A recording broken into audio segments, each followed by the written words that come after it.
One of the things you constantly have to be aware of when you're fighting with the tomahawk is attempts by your opponent to cut or stab or smash your weapon hand.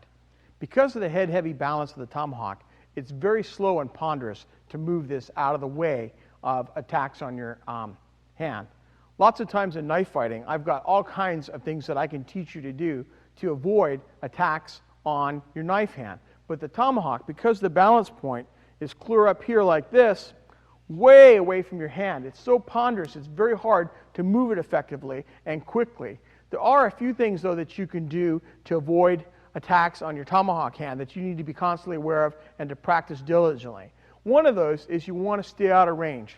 Don't get close to your opponent until you're ready to attack. Attack when you're ready. Keep your tomahawk outside of his reach. Come on, Will. What I mean is if Will's on guard here with his trainer, I'm not going to close here until I'm ready. I'm going to stay out here at long range like this. And I'm going to wait until it suits me to attack. I'm not going to come in here and work my way in and bring my slow, ponderous tomahawk close to his lightning quick knife unless I absolutely have to, or I'm totally prepared and ready to defend and ready to evade. All evasion motions with a tomahawk are slow by nature because of the nature of the tomahawk. It's a real head-heavy weapon. If I hit this hand, it's destroyed, okay? At the same token, though, this hand is hard to protect with such a head-heavy weapon. So one of the tactics that we use is to stay out of range. I might stay here in the strong side back stance like this. I've got the tomahawk well away from him, and I may move around, see a chance, and then launch that blow and break his hand all to smithereens, okay? That's one way to do it. The other way is you can pull your tomahawk hand back out of danger. When it's attacked, and your strong side forward, what you're going to do is you're going to suck it back in close to your body and let that attack go past. Sometimes, if he's going deep, you think he's going too deep, you're going to have to give ground as you pull back. You may even have to give ground and do a replacement step to get out of the way, like I taught you earlier. But pulling your tomahawk straight back is pretty easy to do comparatively to other defenses.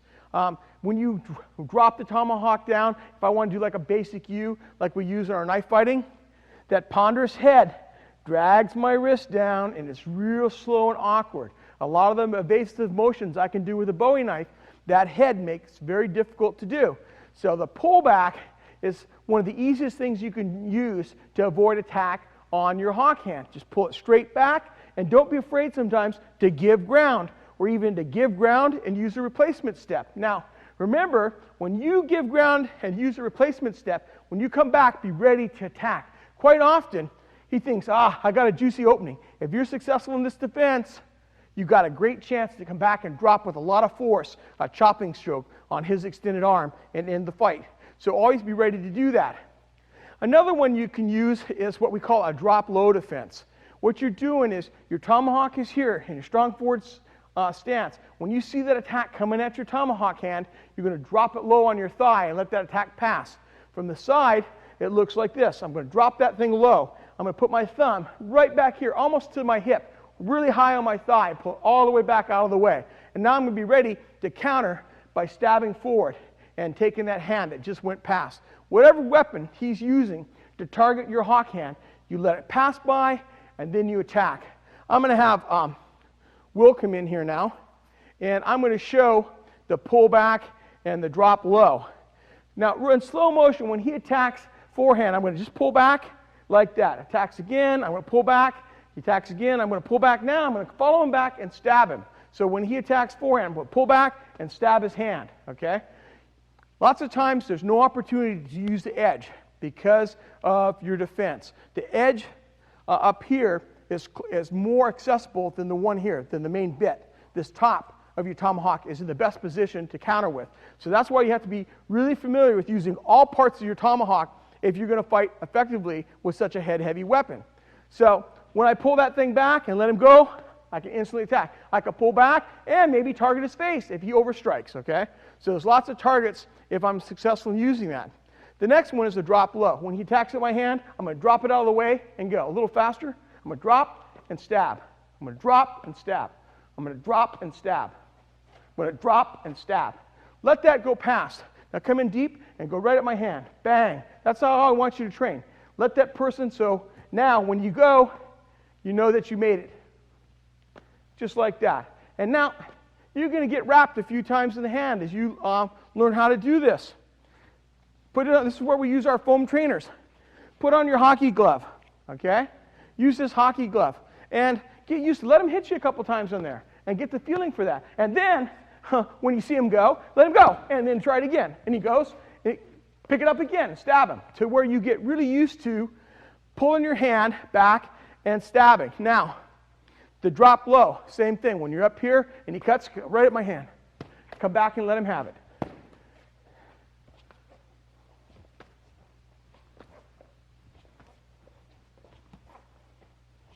Just like that. That's how you use the pullback and the drop low to defend. Now, there's another thing you can do.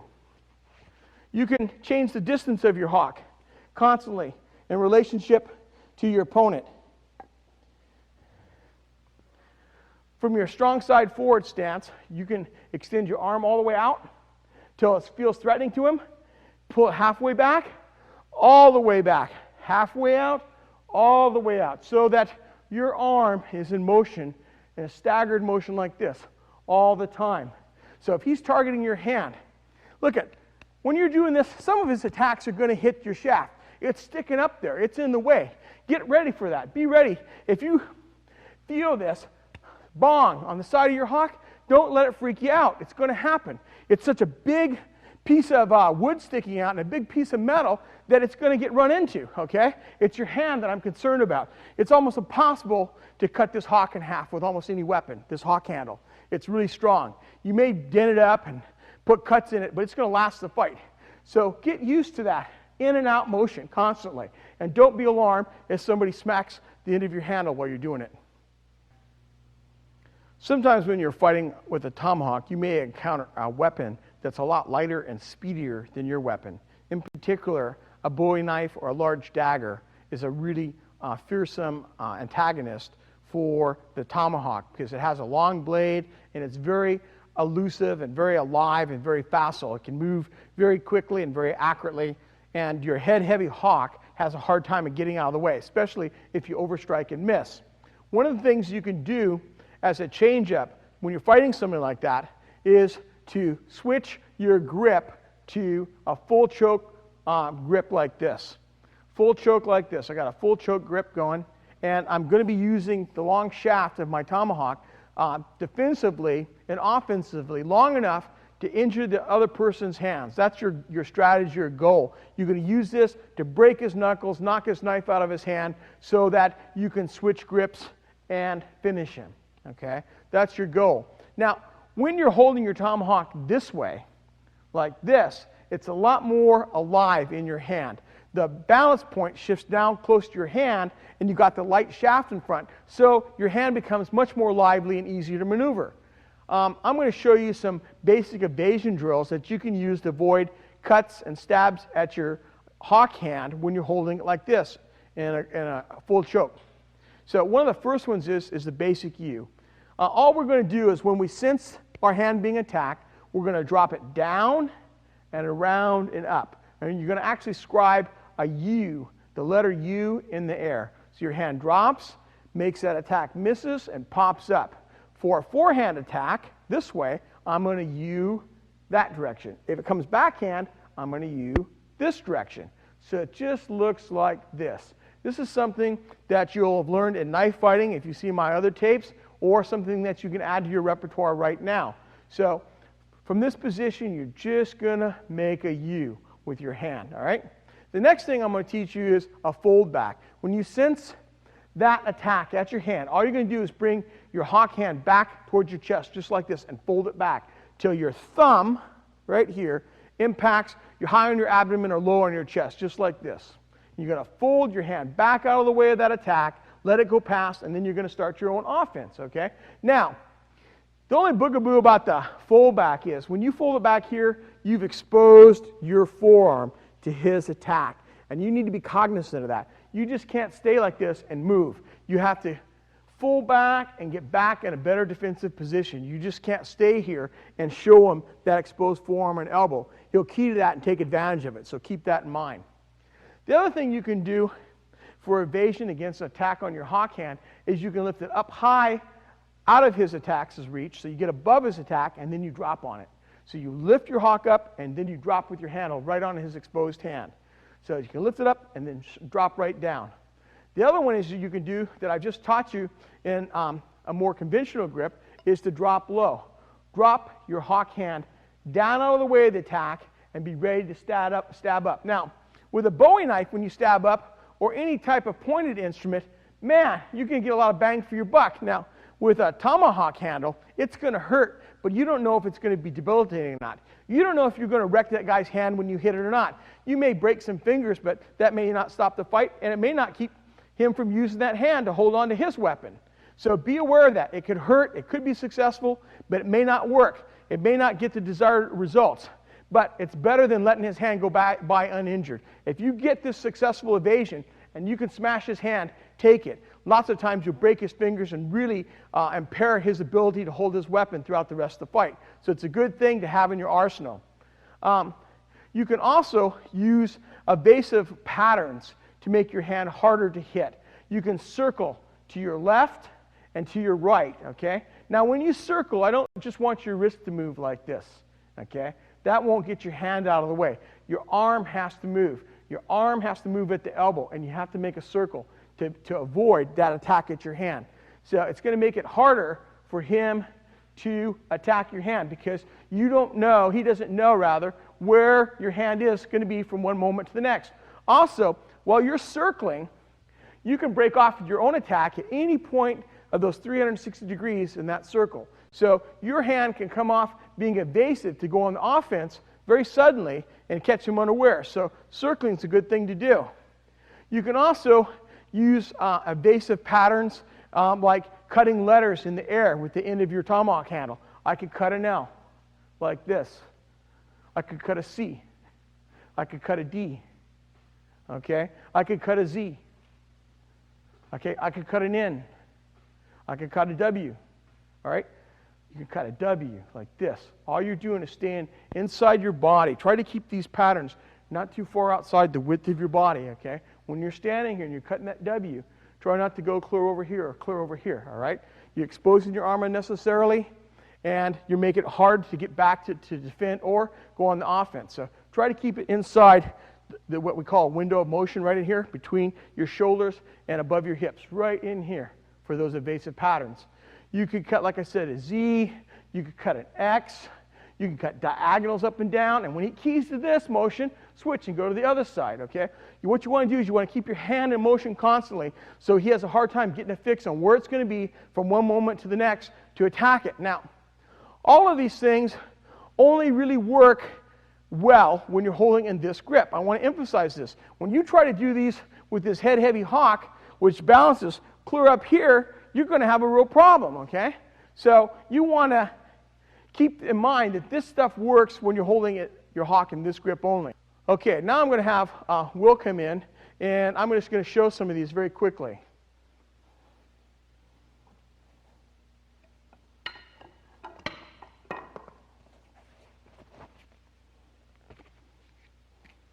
First one I'm going to do is a basic U. When he cuts, I just want you to go underneath, just like that. Now let him hit you once or twice, just like that, okay? So that you don't cheat. Let him hit you, bounce under, bounce under. Let him hit you, bounce under, okay? Don't anticipate. You can get a rhythm going that will make that basic U. And your opponent can cooperate with that rhythm. That doesn't help you learn to use this technique effectively, okay? You're cheating. You're not doing yourself any good. So once in a while, let that stroke hit you just to keep yourself honest and to keep him honest so he's targeting the right area. You go into the fold back, too, from here. And I can just fold back out of the way. Or I can let him hit me. Or I can let him hit me. Or I can let me hit me. Or I can fold back. Or fold back. Or fold back. Or fold back. All right? That's what you want to do with all of these things, is you're going to have your partner attack your hand, and you're going to use the fences I just taught you so that you can practice them and make them your own. Practice this a lot. Wear your hockey gloves use foam trainers. If you use a hickory stick on the end of a tomahawk very long, you won't have anybody to train with. I can guarantee you, it'll go right through even a hockey glove. So use in consideration and respect and train this often.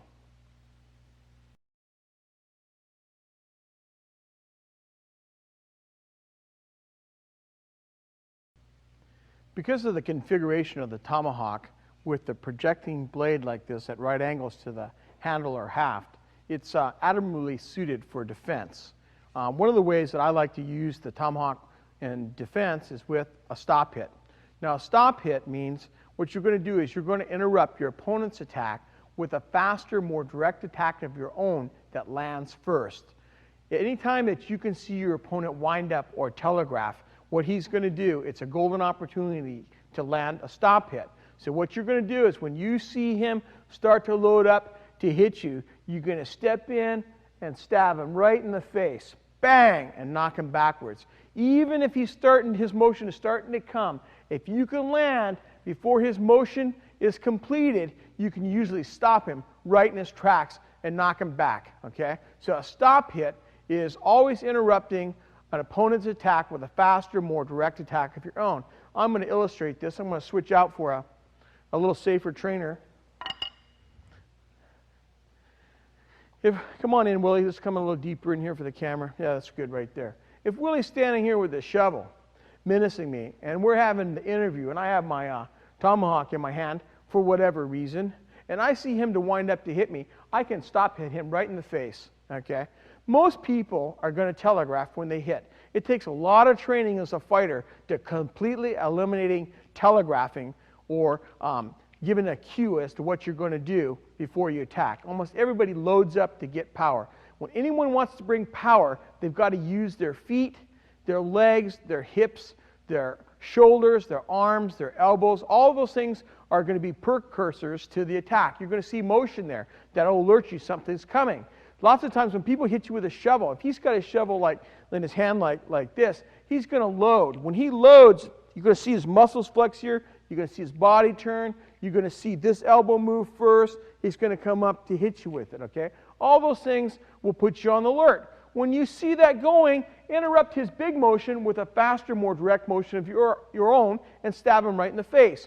You can stab him here, or if you're here like this and he goes to do this, you can chop him in the head if you can get there first, okay? You don't always have to stop hit with the top of your hawk, although it's usually faster to stab than it is to use the edge. But if you see him go like this, you can come right here and hit him on the side of the head and finish him right there. And that's where you use your footwork that I talked to you earlier, the female triangle. When you see somebody load like this, step here on the female triangle, and you could take him at the neck, or you could take him at the temple, and just put him out of the picture right away.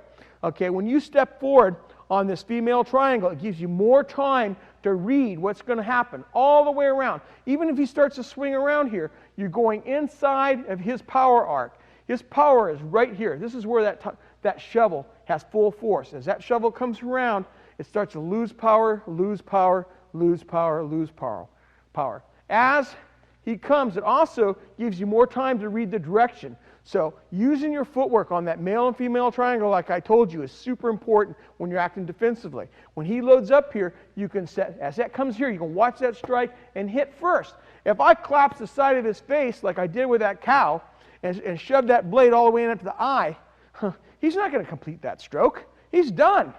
So getting there with the first with the mostest, like Forrest used to say, be the firstest with the mostest, all right? That's what a stop hit is. Get there first and stop his attack with a more direct attack of your own. Now, sometimes you're a little late. You see the motion, wind up, he starts to wind up, but you can't get here first. You're too late. Well, you can also stop hit the incoming weapon or the incoming weapon hand.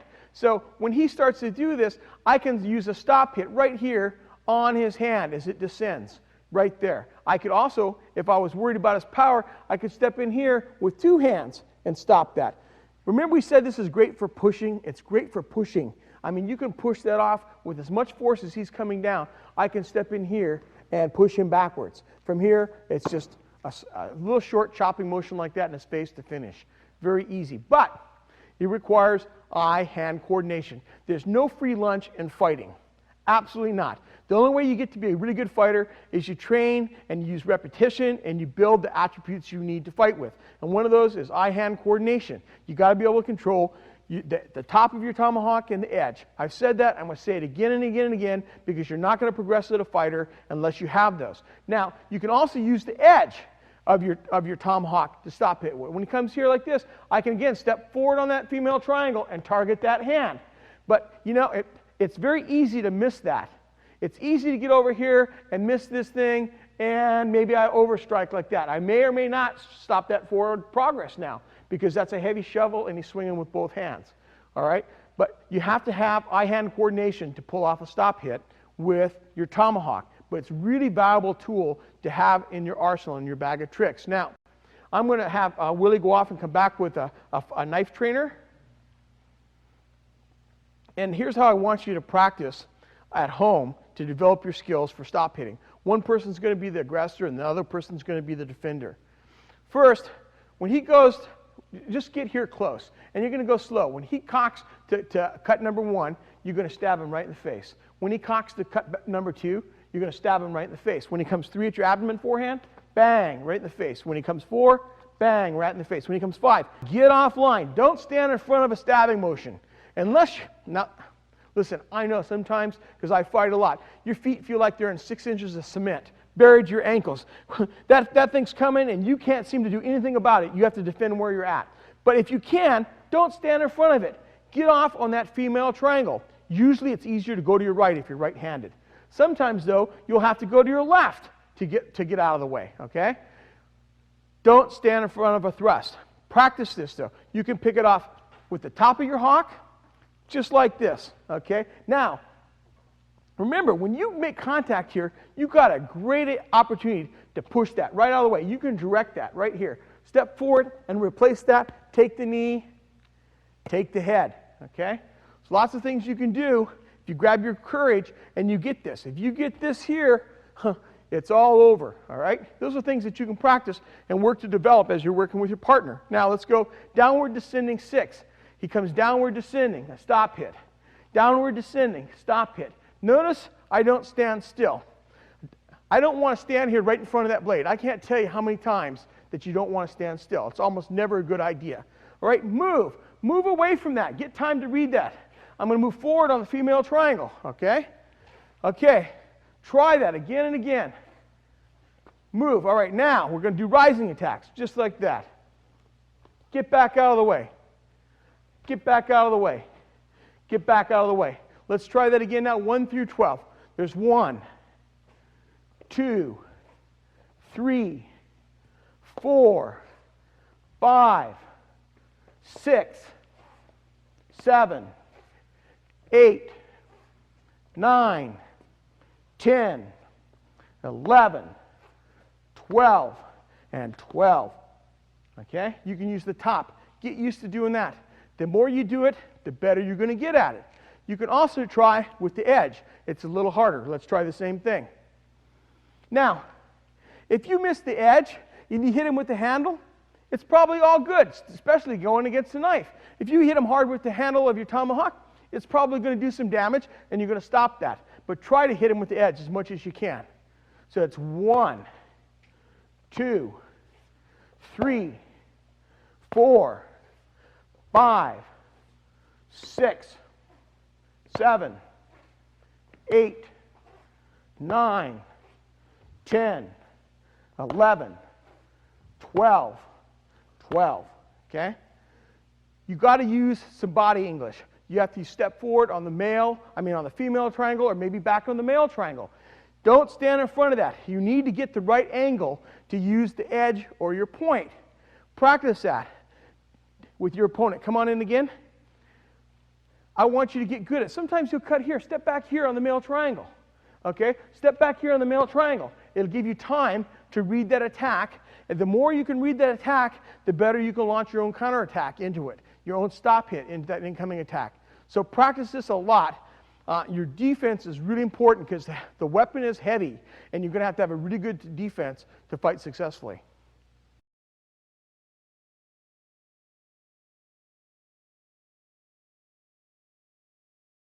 Now I want to concentrate more on defense with your tomahawk. Your tomahawk can be used to block your opponent's blows with. I just taught you how to use your tomahawk to use stop hits with the point and the edge, and sometimes that's the best thing to do. If you can read the attack coming, you definitely want to use a stop hit. But there's lots of times when that attack comes and you're not near as prepared as you'd like to be. When that happens to you, you're going to have to block. You can use the edge of your tomahawk to block with, but remember, it cuts a small swath, so it's very hard to be accurate just with the edge. Or you can use the tough hickory shaft of the tomahawk. Here's where those langettes come in handy that we showed you earlier. When you have steel langettes or leather or plastic or what have you to protect the haft of your tomahawk, it's a really good blocking device because it's very difficult to cut your handle in half. So now I'm going to show you some different ways to block. One of the ways that you're going to block any attack, Robert's got a pseudo club in his hand, is you're just going to use the shaft and you're going to put it in the way of the incoming attack and stop its forward momentum.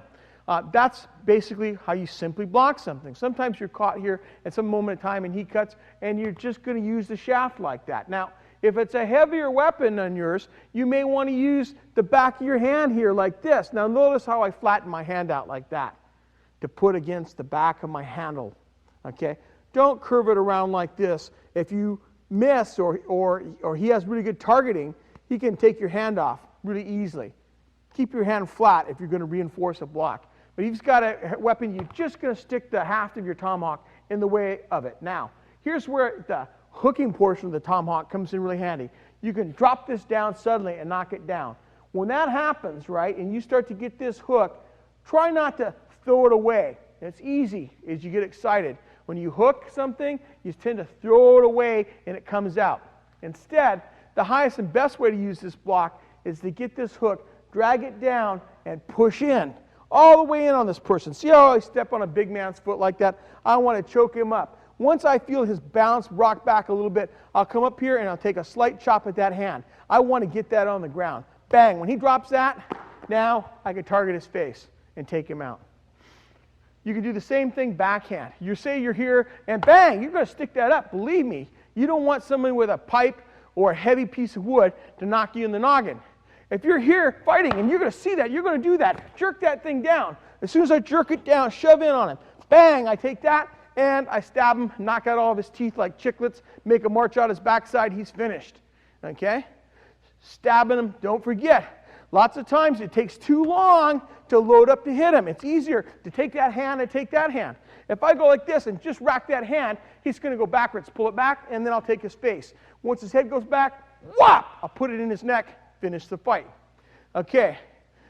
If he cuts low at your leg and you're here, you're going to block no matter what. You're going to have to drop on it right there. What I did there, when he cut at me, I just knocked it down like that. Now, you're going to not be able to stand here and go like this. Doesn't reach, does it? You've got to flip and bend your knees. There's no free lunch, like I told you. When you're fighting, you've got to use all parts of your body. When he comes, I got to change my own level to meet that low attack. So if I see that, I drop on that thing, knock it on the ground. See that right there? I have that. I can step behind him and just take him to the ground easily. Even a big guy like that, if you know how to leverage and use your body against his body, you can take him down pretty easily. Okay? The tomahawk is a really versatile tool for defense. You can use more precise blocking techniques like an A-frame block. When you're taking unawares, you're just going to put the handle in the way. If he cuts backhand at me, I'm just going to put the handle in the way. But if I see it coming, and I'm in a good defensive posture, and he cuts forehand, I may do a nice A-frame block like this. Now, what's nice about the A-frame is all you're doing is you're moving the handle like this to pick up the incoming attacks. All right? And every time you are going to make contact with that incoming weapon, you need to push forward a little bit because you don't want his weapon to slide down the shaft and cut your hand. So that forward pressure, when he cuts forehand, here, it keeps him from sliding down easily. Now I pull down and I press here. I want to choke him up, control his elbow, and always push it towards this hip. All right? You want to put this elbow into that hip and push. See how it collapses him backwards like this? And then you launch into his face and wreck his day. Okay? The A-frame block from the other side. Backhand. Here. I put it up here. I pull down. Drag him down. Control that hand. Step on that foot. now here I come up and I pull loose and I just come back in that wrap stroke. Whenever you're practicing this wrap stroke, slow down a little bit. Don't knock your partner in the noggin with a full power wrap stroke. You'll lose your training partners like that. I can't tell you how many training partners I've lost up until the 90s. In the 90s, I got a whole better crew of really tough guys to train with. But in the 80s, I had a revolving door of training partners. As soon as they got hit in the nose, bang, they were gone. One bloody nose or a broken nose or a bruise on the eye, they were finished. You need to get tough people to train with and be careful. Don't sit there and tee off on somebody with that wrap stroke, okay? Use a little control, but keep it in your arsenal because this is a flipping good maneuver to do that. Bang! And you can clear him and just take his head off with the next stroke. Tomahawk, as I said again and again, its long suit is power, baby. It brings a lot of power. Crushing, smashing, severing, splitting power. It shears things right in half, okay? So always keep that in mind. Now, on the lower line, if he cuts on a lower line, I can still do the A block up to a certain point. Whenever someone's cutting right here at your waist, low on your waist, you got to be really careful that you don't meet their attack with your own hand. Dan Inosanto taught me many, many years ago that the 3 and 4 line, and I've alluded to this earlier, are some of the hardest lines to defend. So one of the dangers is doing this, hand to hand.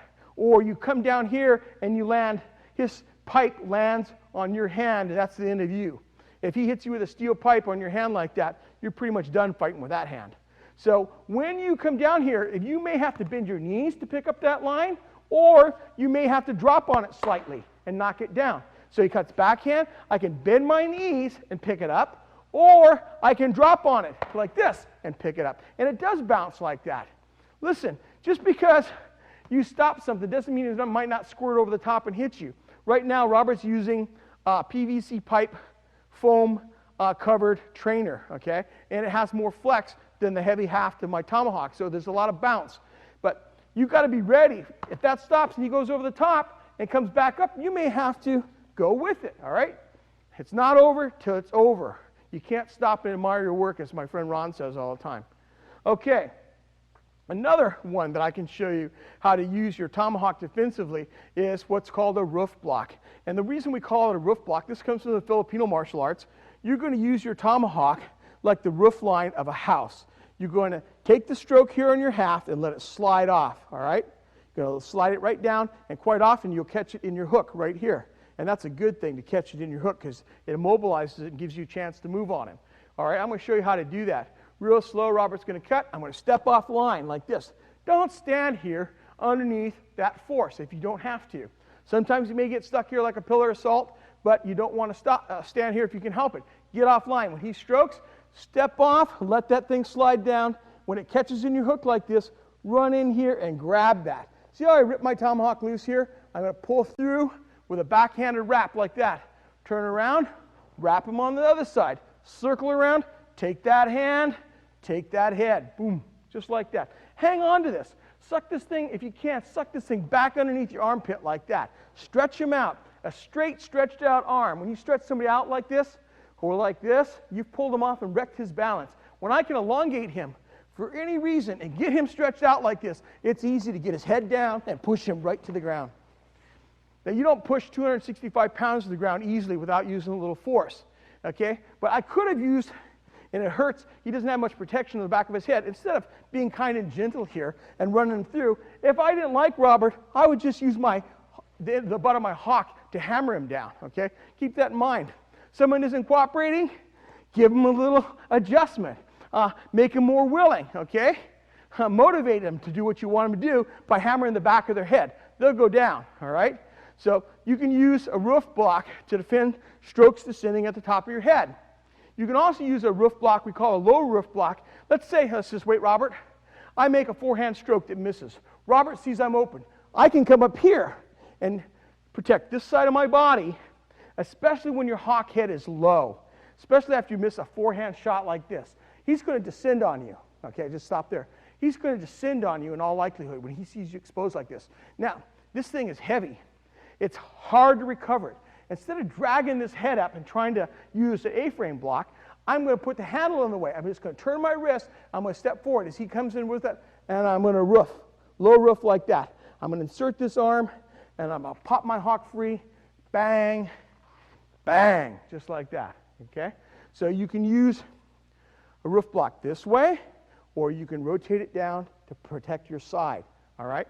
On this side, if he cuts, you could do a shield like this, and we use this in saber fencing all the time. But because of this hook, you can have some problems here when you shield like this, because he's got a lot of power now to drag your tomahawk out of your hand. His leverage position may in some circumstances be better than yours. So be very wary when you miss like this and he goes and you use that shield. Now maybe you can come around here and pop it loose and hit him like that. I got lots of tricks that I do, okay? But it takes a lot of practice to use that shield and you get in trouble. It's better than nothing. Sometimes though, if you're here and he's going to descend on you, you'll do that and take the chance. Because if you don't, he's going to crush your skull or break your shoulder with that heavy piece of wood or heavy piece of pipe. So a little roof block is a good thing to do, and so is a shield at certain moments. Now, another one I want to show you that's really good for low line attacks is the drop stroke. When he cuts at me here, I can drop on his incoming weapon hand and knock it into the ground. If he cuts backhand, I'm going to do a leg replacement and knock it into the ground. If he cuts forehand, I'm going to pull back and knock it into the ground. If he cuts knock it into the ground, okay? Those are always good ones. Now, when you knock this thing into the ground, try to step in. Sometimes you can step on its weapon, but most of the time you can't. When you do that, though, step in here, because you got that. Don't let him get a chance to recock again. You've got this knockdown, and it comes just right through, walk right through him.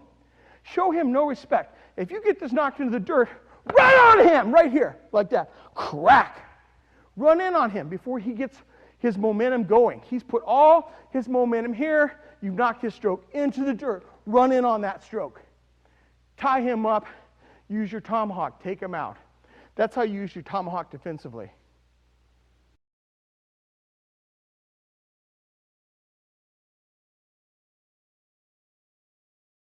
Whenever possible, I want you to use your tomahawk to defend with, either the handle or the head. That's what they're designed for. Your body parts are never going to be as strong as this hickory handle or this all steel head. These are really good to use for defense. But sometimes, because of the head-heavy nature of the tomahawk, they're not available. Because you can't always hit what you're striking at. Lots of times you're going to miss. If you're against an experienced fighter, he's going to move and your tomahawk is going to be dragged into a position that you can't use it conveniently to defend with at that moment of time. You're going to have to get really good at using your empty hand or a live hand to defend with if you're going to fight with a tomahawk. Preferably, you're going to have a knife or some other weapon in your live hand to help you. But if you don't, you're going to have to use your empty hand. It'll stand you in good stead if you know how to use this defensively. I'm going to show you how to do that now. I'm going to have Will come in. Will's got on our fist helmet, which gives him quite a bit of protection to the face. It's got a thick face mask and a lot of padding. The first thing I'm going to show you is a stop hit with your live hand. Now, I've already taught a stop hit with your tomahawk, how to stop hit defensively. All right? Now I'm going to show you the same thing with your live hand. Let's say I miss this stroke and I see him load up. I may just finger jab him right in the eyes. Lots of times I'll make a forehand or a backhand. I'll get here and I can't recover. I see that coming. If I can see that coming, I'll finger jab him in the eyes, rock his head back. When his head goes back, maybe I can push that and take him and just continue my attack. Okay? So finger jabbing somebody in the eyes is always good. Anytime you see anybody make a preparatory motion, you can stick your fingers out. Let's say he cuts backhand. You can cut right over here across his elbow like that. Stick your finger in his eyes and rock that head back. What I like about that is the head always goes back. He can't see what's underneath him now, and you have a chance to go to work. His eye's going to close and the other eye's going to water in sympathy. He's going to be in a bad way. You can also stop hit. Let's come forward a little further, Will. If you see the motion coming and he loads up big to swing number one down, as he comes here, I can stop hit on his shoulder. Let's turn and make sure the camera can see that. Look, if you're here and he's going to stop hit, you can stop him on the shoulder. Lots of times, again, I'll miss here, bang, I'll stop hit right there. Now, you don't want to do it kindly and gently when you do that. When you see that thing going to come down on you, that tanto coming, I'm going to stop hit him. Now, I was still going pretty considerate there because it isn't fun to get smashed like that. But in real, this thing is going to be a very powerful hit that's going to rock him back. I'm not going to let him descend on me with that tanto and cut me. When he loads up to hit me with that tanto, I'm going to stop hit him hard. Now, we're going real slow so I can control. Let's show that a little faster. And I'm going to stop hit him, okay? Now, I can do the same thing on his bicep. I'm in here. I miss my stroke. I'd like to come back and stop him with my tomahawk. If I miss this stroke, I'd like to come back here and pick that up. But sometimes I'm tired or that stroke was hard and it's going in this way. And I see that coming. I can stop hit on his bicep and stop his forward motion here. I can stop hit on the same stroke. I can stop here on his forearm, just like that, and stop that motion. So you've got the face with a finger jab. Let's pull forward. You got the face with a finger jab. You have the shoulder and the bicep and the forearm that you can stop hit on to keep him from delivering that stroke. Now, you can also use your live hand to beat your opponent's weapon out of the way. If he's in his on-guard fighting stance and I see him here like this, lots of times people will focus on your weapon. If I see his eyes are on my weapon, I'm going to move that weapon around. And as he follows that, I'm going to beat that right out of the way. Remember I showed you how to beat and slap with a tomahawk? Now you're going to use your open hand, the flat of your open hand. Make sure you keep it flat. Don't let your thumb pooch out here like that and get your thumb cut off. Keep it nice and flat like that. You can beat to the inside like this, or depending on your angle, maybe I came over here with a stroke. I can beat backhand and knock his knife out of the way. This works best against short weapons. You're going to have a harder time beating against a longer weapon. You're going to have to beat on the weapon. Or if it's a long-edged weapon, you're going to have a hard time reaching his wrist with your empty hand. But it has enough value that I want you to be aware of how to do it. If he's got a monkey wrench in his hand or a short hammer or something like that that you could possibly reach, when his eyes go up on this weapon here and he comes up here, you got a chance to knock that in. Bang, you just follow through with your stab in the face, okay? The beat allows you to bridge the gap that's separating you. He's got me away from my kill by this knife. I'm shit scared of this knife, okay? I don't want to get that in my gut pile or in my face, my throat, or whatever. If I can move this, though, just for a split second and dominate it and control it just for a microsecond so I can close that gap here, bang, I like that. That's the way to go. And you can often get it because he has a lapse of attention. He's following your footwork. He's following your knife, and we're going to show you how to identify those openings later. But the beat is really worthwhile to know how to do. Now, you can beat, like I said, horizontally, and depending on your angle, you can backhand. You can also beat down this way if you can get to the wrist. You can beat, depending on what kind of weapon it is, you can beat the weapon itself. I can beat down on the top of the blade, or I could beat to the side of the blade, depending on whether it's double or single-edged or not. But he may be opposing you with other handheld weapons that don't have a point or an edge, and you can beat more safely. But this is a good thing to have in your repertoire, knowing how to beat. Now, the next thing I'm going to teach you is how to parry. Again, the highest and best use, when he stabs at my face, I'd like to pick that up with my tomahawk. Let's go a little faster. I'd like to pick that up with my tomahawk and just knock it out of the way, or knock it out of the way, okay? That's what I'd prefer to do. Sometimes, again, as you fight with this tomahawk, you're going to find out, hey, Lynn, he knew what he was talking about. This thing is flipping heavy. Every time I want to use it, it doesn't seem to be in the right spot. You're going to have to sometimes, depending on your position, pick that thing up and parry it with your live hand, okay? All you're going to do with a parry is move that thrust offline so it doesn't hit you. You're just going to knock it aside. You're not trying to knock it, just go slow. I'm not trying to knock it into next week necessarily. That'd be more of a beat. All I want to do is get it out of my way so it doesn't make contact. If you thrust in my face, I want to get out of the way. Now, don't stand in front of it. Always move, especially when it comes to your head. And when this thing's coming at your face, you can almost always move your head slightly to get your head out of the way, or you can move your head back to give you more time. You'll find yourself doing that instinctively as you fight a lot. It's best, though, if you can move offline. Get over here and parry it. Get over here and parry it, all right? That's the ideal thing. And remember, you're going to have to use this with a tomahawk. If you don't have a knife in your hand to parry with, you're going to have to use your live hand. So get used to it. You will do it when you're fighting. I get here, I'd like to pick it up here. But sometimes I'll get here, and all I can do is this, right? Now, I normally will do that because it's the most economical thing for me to do. If I'm here like this, and my tomahawk's still down here, the closest thing to hit with is this. When I get this, though, I may come right up here and finish the stroke right there. I can come here and drag him down to the ground and stick him again and just go to work. There's lots of stuff that you can do with your live hand. Don't forget that you can always use this to hit with. I showed you the stop hit to the eyes, okay? I can always punch people in the fight. I can always elbow them. I can always backhand them. I can always headbutt them. You never lose the ability to fight with all your natural weapons. Keep that in mind when you're fighting with a tomahawk. Sometimes a natural weapon is closer than anything else. Use the weapon that's closest to the target, all right? It's a lot more economical, and it'll help you win the fight. You don't always have to wait to use your tomahawk. You got to get used to using all the weapons God gave you. I want to come back over here and show a little bit more on that parrying.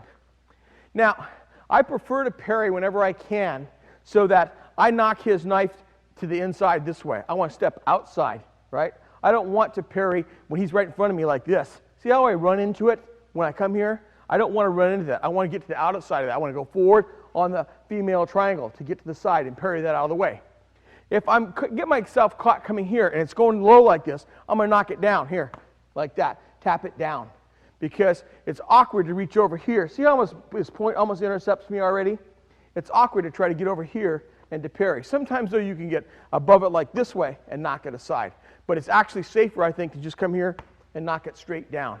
Okay? And I'm going to get to that a little later in tapping. So parrying is something you need to practice with your partners. What you can do at home is make sure you're wearing your 3-weapon rated fencing mask. Make sure you have your mask on. One person might have a foam trainer. He's using a steel tanto right now, and he's going to go up my face real slow. And as he comes here, I'm going to parry. Let's go a little faster now, and a little faster yet. Okay, now it goes again. I may get used to doing this. When you parry to the step on the inside, you've got to angle. See how I have to angle to get that to knock it out of the way? Let's go right here. See, when you get this parry, sometimes if you step in deep, you get right here, look at this, bang, bang, bang. You got all kinds of good hits already lined up, all right? Now, I don't want you to forget that you have a tomahawk in your hand too. Sometimes when you parry, you get over here, you parry it, maybe I can recover. I missed this stroke, and he goes, I parry, I get over here, I swing it out of the way, okay?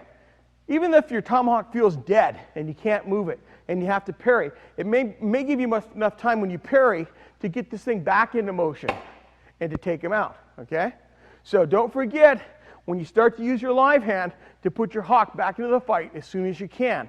This is a stopgap method. We're using this because we can't use our hawk at that moment in time, okay? So as soon as you can, get your hawk back into the fight. The hawk hits harder than anything else you got in your arsenal. So use it whenever you can. Get it back in the fight. The next thing I want to show you on your live hand is how to meet the force and follow the force. Again, this is pretty much a close range defense. You're not going to be out here using your live hand, okay? You're not going to have the threat. It's not going to be close enough for you to employ this. You're going to find this. You're going to use this more and more when you move in here for the kill. Maybe I missed this, and it comes again. I might pick it up here. That I met that. Insert this, drop on that, push him. Got him caught in the glove there. That's what a tomahawk does. It catches and hooks things like you saw right there and controls them. So you need to get used to using your forearm and the outside of your hand to intercept your opponent's attacks with. You can meet the force when he cuts, let's say you cut number 1. I can meet the force here. As I meet it, I'm going to vacate this space, hollow out, control that, push that through and back towards his hip. Keep in control of that. I just don't want to let go, okay? I want to, if I meet this force, I want to get over here. Maybe I could use my hawk there to control it, okay? Let's see that one again. I'll come here like this. As I swing it, I'll insert the hawk and just continue to push him down, all right? so that you can meet the force or you can follow the force. If he cuts backhand, I'll get over here and just push it through, insert my hawk, give my chop, and a chop, okay? Let it come past you. Follow the force, and then stick in your hawk. For whatever reason, your hawk's out of the way. When he comes through, get on behind it. So what you're doing is when you're following, you're getting behind the blow, and you're guiding it where you want. When you meet it, you're in front of the blow, and then you're going to guide it where you want, okay? You want to control that arm and not let it slip free and cut you or stab you. That's how you meet and follow. Now I want to teach you how to use your live hand to block incoming attacks with. Have Will come in quickly here. And the first thing I want to show you is what we call passive blocking. Let's say your feet are rooted in concrete 10 inches deep in the floor and you can't move. When he cuts, let's say he cuts number one, all I'm going to do is stop his incoming attack with my forearm. I'm just going to stop his motion like that. Just stop it dead. I'm going to put a barricade in front of that and stop that motion. Now, what you always have to be cognizant of when you block like that is that you've done no damage to his arm. You've stopped the forward progression of that weapon, but it still has a great ability to hurt you, okay? You haven't really hurt that arm. You haven't cut that arm or chopped that arm. All you did is stop the motion. So you have to immediately do something from here. Maybe you have to grab it and swing it through. Maybe when you block, you need to insert your tomahawk immediately into his face, okay? Maybe when you block, you need to come over here and chop his bicep with your tomahawk. Now, you're only going to block when you can't use your tomahawk. We want to use our tomahawk. I'm going to say this again and again. If I can and I see that coming, I'm going to chop into his forearm with my tomahawk. That's what I want to do. But if my tomahawk's over here and I see that coming and I can't do anything else, I'm going to block that blow. I'm not going to let him cut me with that tanto, okay?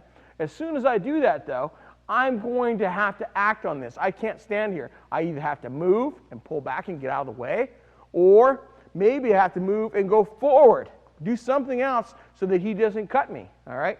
I've got to make a move immediately after blocking. You just can't sit there and think that you have escaped. You haven't escaped yet. You've just put off his attack for just a microsecond, all right? So that's how you use blocking. I can block if he cuts backhand.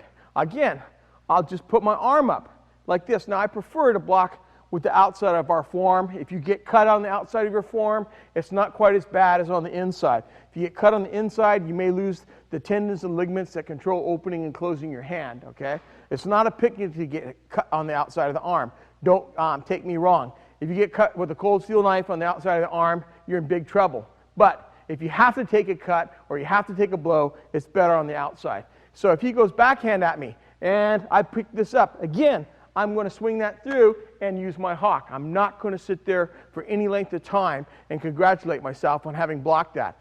You can block attacks from any direction. If he comes downward on top of me, from here, I can just block like this. Now, I may just let that roll off and insert my tomahawk, okay? But you have to act. You either have to get out of range or you have to go forward on the attack, but you got to do something when you're blocking, all right? I really want to drive that point home. Now, there's another way to block that's not passive. It's more proactive, and it's hitting with the edge of your knife hand. Knife hand blows can be really effective on the face, on the hands, on the wrists, the forearms, on the body. What they do is they focus force. You take the edge right here of your hand. I'll just switch this to the other side. You take this edge of your hand right here, and that's what you strike with, that muscle pad right there. And you concentrate all the force of your stroke into that small area, and it focuses it on the target, and it does a lot more damage than spreading it over a wider area. If Willie is going to cut number one at me, and my tomahawk's out of the way, I can come in here and cut on his forearm. Now, what you want to do when you cut with your knife hand is you want to do enough shock to his arm that his arm almost bounces so that he can't pull through and cut you. That's one of the dangers of blocking. If he just cuts and I block, he can pull that blade right through me and cut me, okay? But when I come in here with a knife hand like this and I hit him, it vibrates, it shocks him, either knocks his arm out of the way or it shocks his nervous system, even for a microsecond. So he has a hard time making his second cut, all right? So you want to cut into this. Now, when I do a knife hand, I don't do it kindly and gently. I do it with intent to do great harm. When I cut him with my knife hand, even with this live hand, I'm going to cut him just like I did with this tomahawk, okay? He's got double pads on right here, so I can go a little hard, but I'm going to cut him hard, okay? It's not going to feel good. As soon as I do this, I'm going to use this, and I'm going to use my tomahawk, okay? I'm going to continue my attack.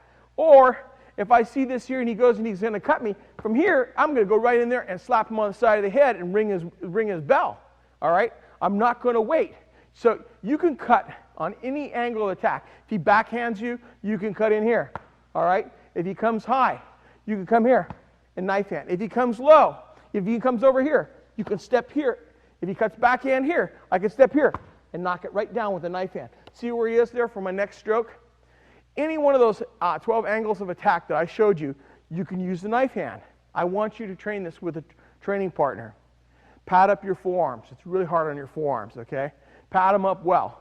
One person, get a training knife, and he just cuts number 1, number 2, number 3, number 4, number 5, number 6, number 7, number 8, number 9, number 10, number 11, number 12, and 12. Okay? Try that. Cut into them with the edge of your hand again and again and again. You'll be glad you did.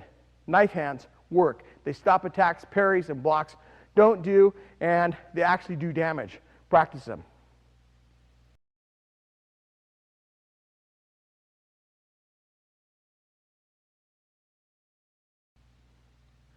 Well, it's unlikely that someone will try to charge you and take you to close quarters when you're holding a tomahawk. It can happen.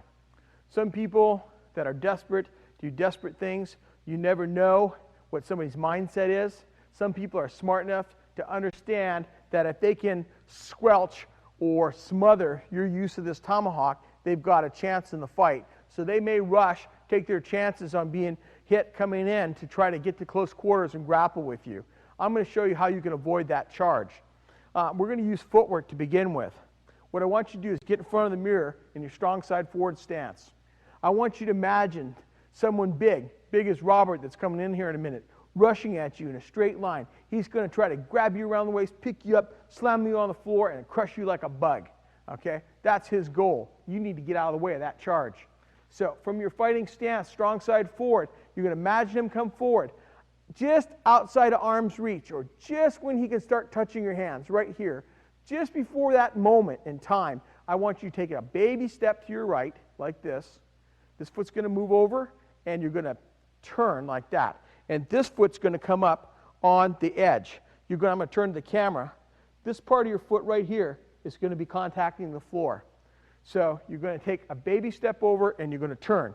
What you're going to do is allow his momentum to flow through you and pass right through where you were standing, okay? You're going to let him come in and flow right through you, and you're going to turn. My chest now is facing you. My chest is going to go clear over here and let him blow right past me, okay? You don't want to end up chest to chest with a bigger, stronger, heavier, younger opponent. You want him to get past you and flow through you, not meet him chest to chest. Even if you just get to his side, you're in a lot better position than if you end up chest to chest. So stand in front of the mirror. We practice this thing every day a bunch of times. You have to be able to do a quarter, we call this a quarter turn, okay? You got to do that quarter turn to get out of the way. Now to go to your left, you're going to take a baby step with your rear leg, and you're going to pull this leg around, okay? So you're going to make a baby step, and you're going to turn. Again, the main goal is to get my chest facing that way. So I'm going to step, and I'm going to pull myself around and let him blow right past me. Practice that again and again, and let him blow right past you. That little quarter turn to either side will stand you in good stead. Now, here's another way that you can get used to doing this. I'll just put that down there for now. Put your hands up here. Get in your fighting stance like this. Put your hands up here and imagine you're making contact, okay? Take that baby step and pull him through you, just like that. It really is helpful to pull him through you. You get the idea that you have to get out of the way. Your hips and everything turn and let him go past, just like this.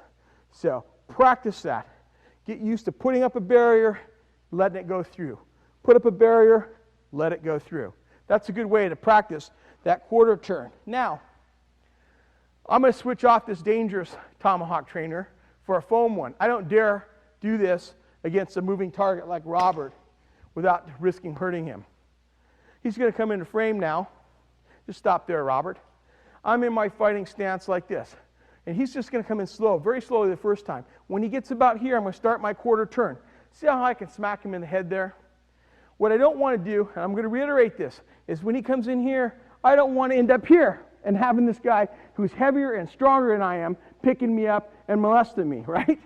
You can avoid that by just doing this quarter turn here. Bang! And taking him out. He can't take that hit in the head. If his head is too far away, come over here and take that hand, okay? Remember, you're the king when you're holding this tomahawk. You're always the king. So when he comes in, let him get here, make that quarter turn. You don't want to start it too soon or too late. If I start my quarter turn when he's clear out here, he can adjust maybe and grab me and turn and follow me, okay? It has to be just like the Three Bears porridge, it has to be just right, okay? So when he comes in, I'm going to make that quarter turn. You wait just till he's outside arm's reach, and he's going to have a hard time moving. Now, even if you're late, and he comes in here, and I start to move on him, I'm still in a good position to work him over. I mean, I can go into my hacking attack. There's tons of stuff you can do, but don't end up chest to chest with him. Now, on the other side, it's a little bit harder. He comes in, and I turn, and I backhand. Normally, when you go to your left with your quarter turn, the way I'm facing here, you're going to have a backhand stroke. You're not going to have a forehand stroke. So when he comes in here, I'm going to turn, and I'm going to give him a backhanded chop into the face. Let's do it a little bit faster now. And I just let him blow past me. One more time at speed now. See? When you get used to this, and you're used to using the tomahawk, you may hit him a couple of times. First time was in the head. The second time, my own instinct that's as a fighter took over, and I dropped on his neck as well. I hope that wasn't too hard. I pulled most of it out. But if you get used to doing this quarter turn, you can save yourself in a sudden charge. Now, you use this quarter turn when you're taken unaware, when you're here fighting and all of a sudden he rushes and all you can do is that. I would prefer, though, the preferred method of avoiding the charge, and just wait right there, Robert, while I teach this, is to step and pivot. Get in front of the mirror again. Get in your strong side forward stance, okay?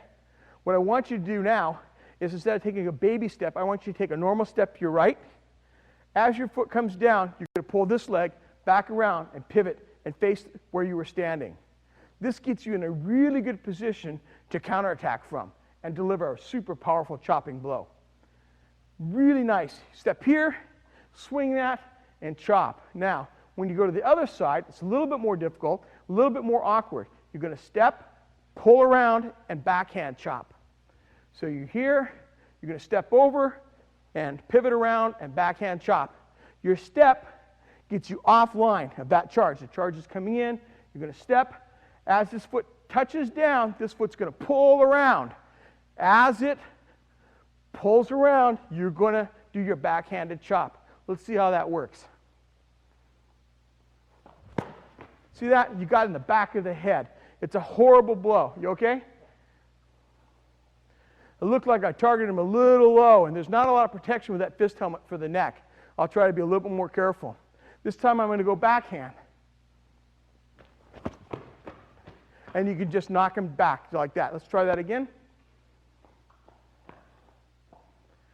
This time I'm going to go backhand and give him a smack on the noggin as he comes back. It doesn't have to target the head. I could target his back and just let him go a little further and smack him in the spine with this thing. Now, I'm going pretty gingerly with this. As you make your own and you feel getting hit for this for the first time, you'll say, hey, now I know why Lynn wasn't going real fast and real hard. It hurts, okay? And it makes a huge believer out of you fighting with a tomahawk, even with a foam trainer. You know, earlier we were talking and Willie says, you know, it's hard to come in on you when someone's holding that tomahawk. You know, you don't want to come in there. It's right, because that tomahawk, you know that one stroke from this tomahawk is the end of your life. You're either crippled, maimed, or dead from a hit from the tomahawk. That's how you stop the charge. Get offline. Use the quarter turn if you're taken suddenly by surprise. Use the step and pivot if you have a little bit more time and you can see the attack coming.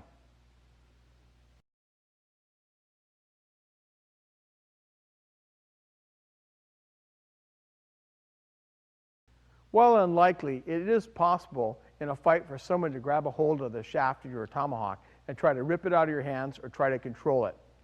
We have a lot of answers for that. We try to have answers for everything that can happen in the fight because the unexpected happens all the time. Once battle is joined, all your plans go out the window. Probably the only quote I like from Mike Tyson is, "Everyone has a plan until I hit him." And I made that my motto too. Everybody talks smack until you hit them. And it's a really good idea to have a plan if someone grabs your tomahawk handle and tries to rip it out of your hand. Now, what I want you to remember is when you're holding the tomahawk, you're still the king. You still have 2 points here and an edge. If Willie comes over here and he grabs my tomahawk with one hand like that, all I have to do is reach up here, grab my tomahawk, and press that edge into his hand and run it right up his arm like that. And he's going to come off like lightning, okay? Remember, you still got that edge. If he grabs that tomahawk like this, you can just rip down and just pull that right through his hand, or you could drive it forward right into his face, okay? Or when he grabs that, you can reach over here, push that edge into him, like I said, and knock his block off, just like that, really easily. So when somebody grabs that, think about going on the offense. Don't panic and say, what do I do now, right? Now, when someone does grab this thing like this, though, watch, he may cross to that other hand. Pick that up, slap his face, rip it down, and jack him, okay? Don't always get so wound up in what you're doing that you forget he's got other attack weapons he can attack with. When he grabs, he could punch you with this hand, slap him, jam him in the face, okay? Always remember, you got to stay on the fight no matter what he does, all right? Now, there's some more things that you can do. He grabs your tomahawk. You can come here. Let's say he grabs your tomahawk on a thrust. From here, you can come in here and wipe it off just like that. So when I stab him and he goes and grabs it, I'll wipe it off. Now watch, if he punches, maybe I step back like that and just smack his hand with the flat of my tomahawk, all right? When I stab him, he grabs it here, I wipe it off. When he punches, I come back here and I just slap that. Now I come in here and I hit him again, finish him, okay? You can constantly rough people up when you fight with this tomahawk. Just don't forget about the fact that they have other weapons. Remember, he can also grab a hold of this hook. If he grabs a hold of your tomahawk and he gets a hold of that hook, right? Come in here, wipe it off, let him have it, okay?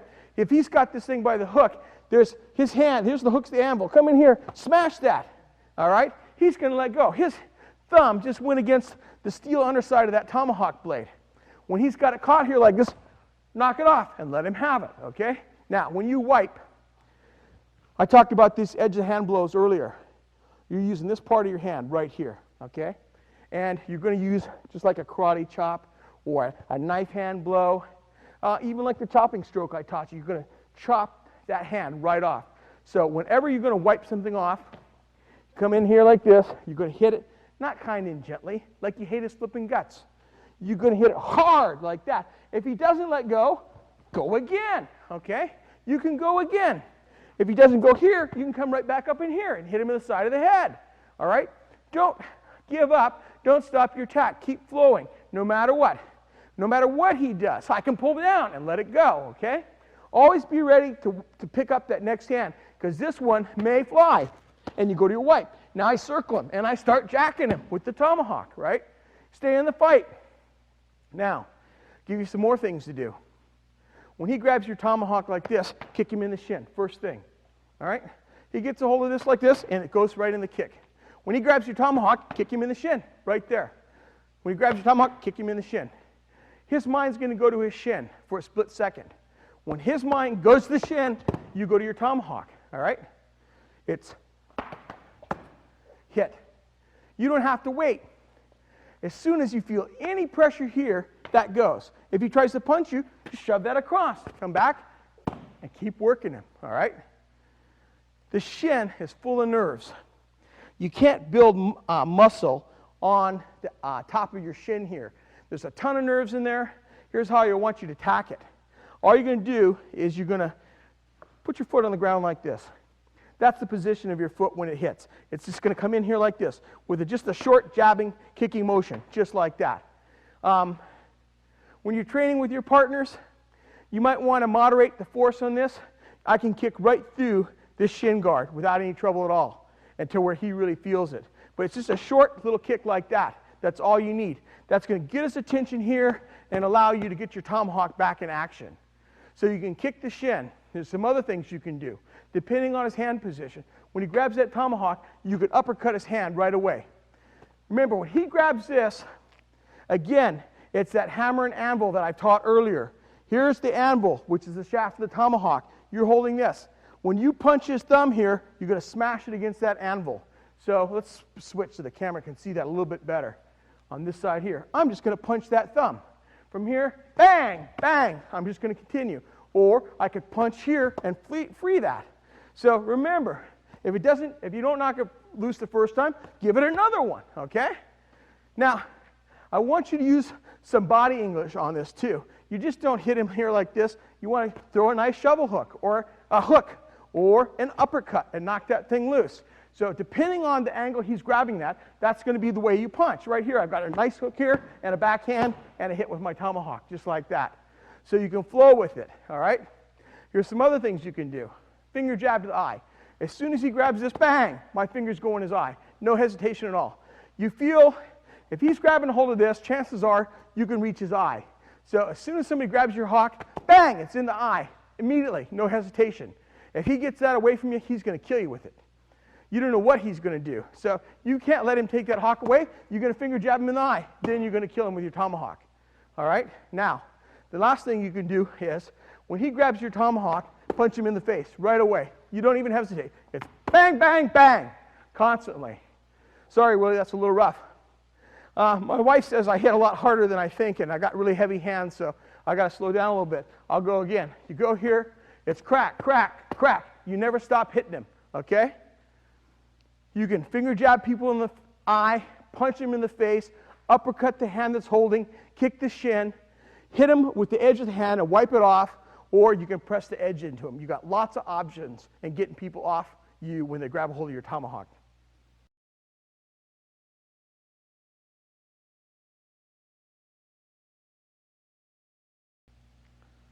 One of the attributes shared by all great fighters is the ability to judge distance, or mai, the distance separating you and your opponent. I don't care if you're fighting with a tomahawk, a Bowie knife, a saber, a mace, a warhammer, I don't care what it is. Any handheld weapon, the best fighters are absolute experts at judging the distance separating them and their opponent. They know at any moment in time exactly when and when they can't reach their opponent with their weapon, or when their opponent can reach them with his weapon. It's just as important to know when your opponent can touch you as it is when you can touch him. I'm going to call Will out here, and I want to show you how you can work on developing your understanding and perfection of mai, or the ability to judge distance. Mai is a term that we get from Japanese kenjutsu, and it's a sword fighter, Japanese sword fighter, always knows the distance separating his kasaki, or the tip of his sword, from his opponent. He can judge it to a gnat's eyebrow, exactly where he is, exactly where the opponent is. You need to have a perfect understanding and knowledge of mai if you're going to be a great fighter. Now, the first way that you can do this is, I'm just going to have Willie come on guard with his taipan there. You want to take this out first. This is where the threat is, the major threat. You want to know, from my strong side position forward, can I touch him from here? Yes. Okay, can I touch him with a thrust?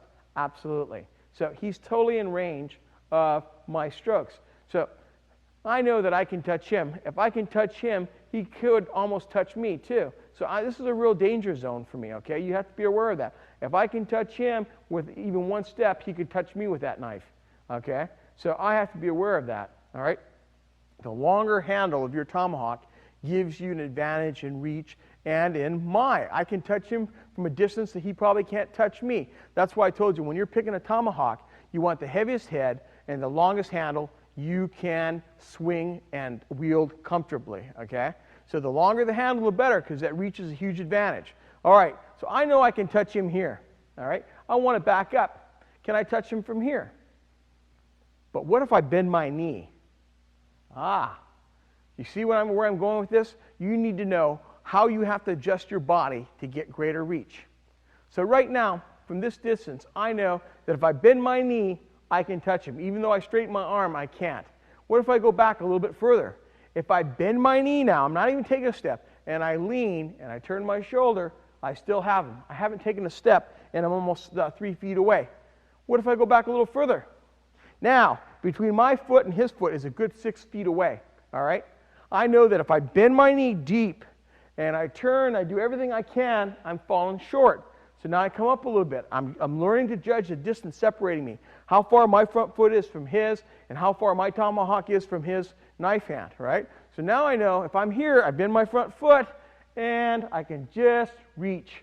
You need to practice this all the time. I need to know where I can reach him from any point on the compass, okay? I know that if I'm here, I can take a step and reach him on my lunge, okay?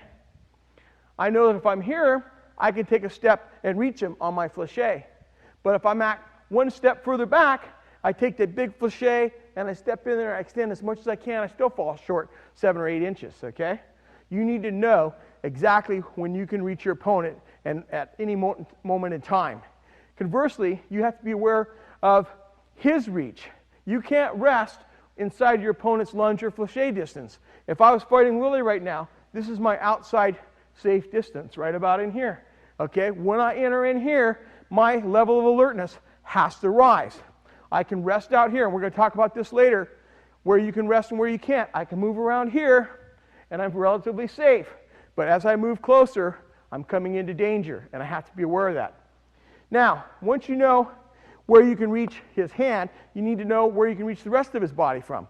I know if I can reach his hand, I can also reach his bicep from here. I can target the bicep or the forearm, but I can't quite reach his face unless I bend my knee. And now I can put the leading tip of my tomahawk right in his face. You see where I'm going with this? You need to move at all points on the compass and find out what your reach really is. You tall guys, this is where you shine. Long arms, long legs, you got enormously long reach. Your lunge distance may be 7, 8 feet away. From here, I know that I can hit his hand with a lunge. I go back, I know I can hit his hand with a lunge. There I had to lean quite a bit. I can hit his hand with a lunge from there. If I get back here, no matter what I do, I don't have it. I'm going to fall short. Tall guys, your lunge distance may be 1.5 feet more than mine. Take advantage of the gifts God has given you in fighting and use them to your best advantage, okay? Learn how to make your friend. The study of distance. Become an expert at it. It will give you a huge advantage over somebody else. I can't tell you how important it is that you know when you're moving around somebody that I can deliver a chopping attack from here because I know what my distance is. I know that I can deliver a chopping attack from here, okay? But I know that same attack is going to fall short here. But I know that if I take a step, I can get it, okay? Become an expert in All great fighters are experts at it. You can be too.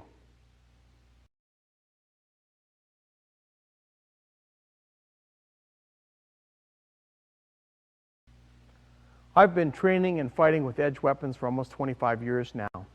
Over that period of time, I've gained vast experience in sparring and fighting. And there's some universal truths that I've learned about fighting, and one of them is that everybody gives you some kind of opening in his defense at one time or another. Over the last 15 years or so, I've been writing down some of the most common openings that people give you when you fight with any type of handheld weapon. And we're going to go into those now. I want you to become an expert at identifying an opening in your opponent's defense that will give you the opportunity to score and get out unscathed. Okay? It's no good to come in there and get your chop and then have him cut you on the back of your forearm so that you can never really properly use your hand again the rest of your life. That's not what we want. We want an opening that's good enough for you to get in a good hit and get out unscathed, undamaged. That's what I want the best for you, and that's the best thing you want to get in a fight. And you can get that if you're an expert identifying openings. Now, with that said, most openings are only there for a fleeting moment in time. People don't make mistakes and hold them. They don't freeze in combat and give you unlimited time to take advantage of what they did wrong.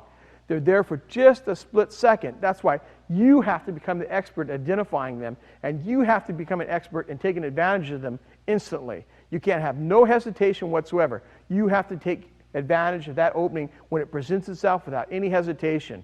I'm going to call Will out now, and I'm going to show you some of the common openings that you'll see when you're fighting anybody. I don't care if he's armed with a baseball bat, a sword, a cutlass, a tomahawk, a knife, a stick, a piece of pipe. It doesn't matter. You're going to see these common openings. The first one is he's going to hold his hand still. Anytime somebody's got his weapon hand still, it's vulnerable to being attacked. A hand in motion is a hand that's hard to hit. A hand not in motion is a hand that's easy to hit. Okay? The bummer about a tomahawk, again, I'm going to go back to this head-heavy balance thing. It's hard to keep your tomahawk hand in motion all the time. When you move it, the head wants to drag your hand over. You move it over here, the head wants to drag your hand over like that. So you have a harder time moving your hand constantly than maybe somebody else.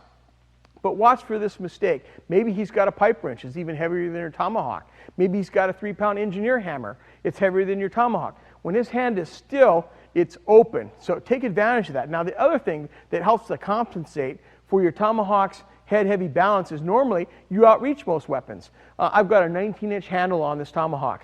Normally, I fight with about a 21-inch handle or a 22-inch handle.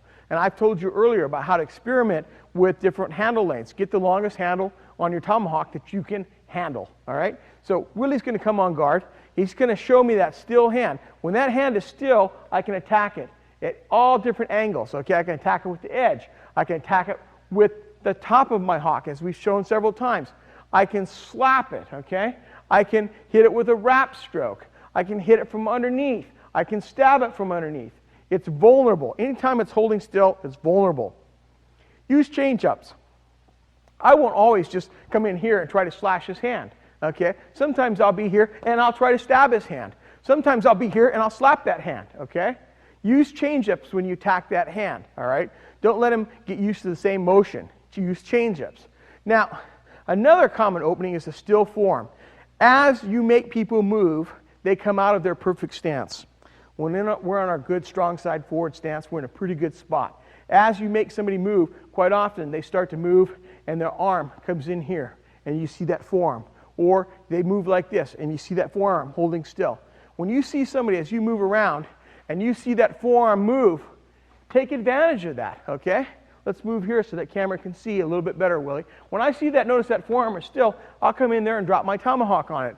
Now, I'm going to switch to a little less dangerous trainer because I just dropped on him with a heavy hawk. Even though he has forearm on pads on, he won't last long like that.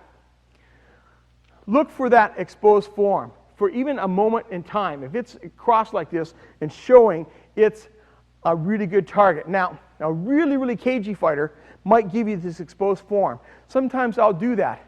When I give somebody my exposed forearm like this, I'm ready to move like this. I've already planned, this is my trap, this is my bait in my trap. I'm going to move to this angle, back on the male triangle, and I'm going to drop my hawk around in a circle strike like that, right on top of his hand when he goes for it.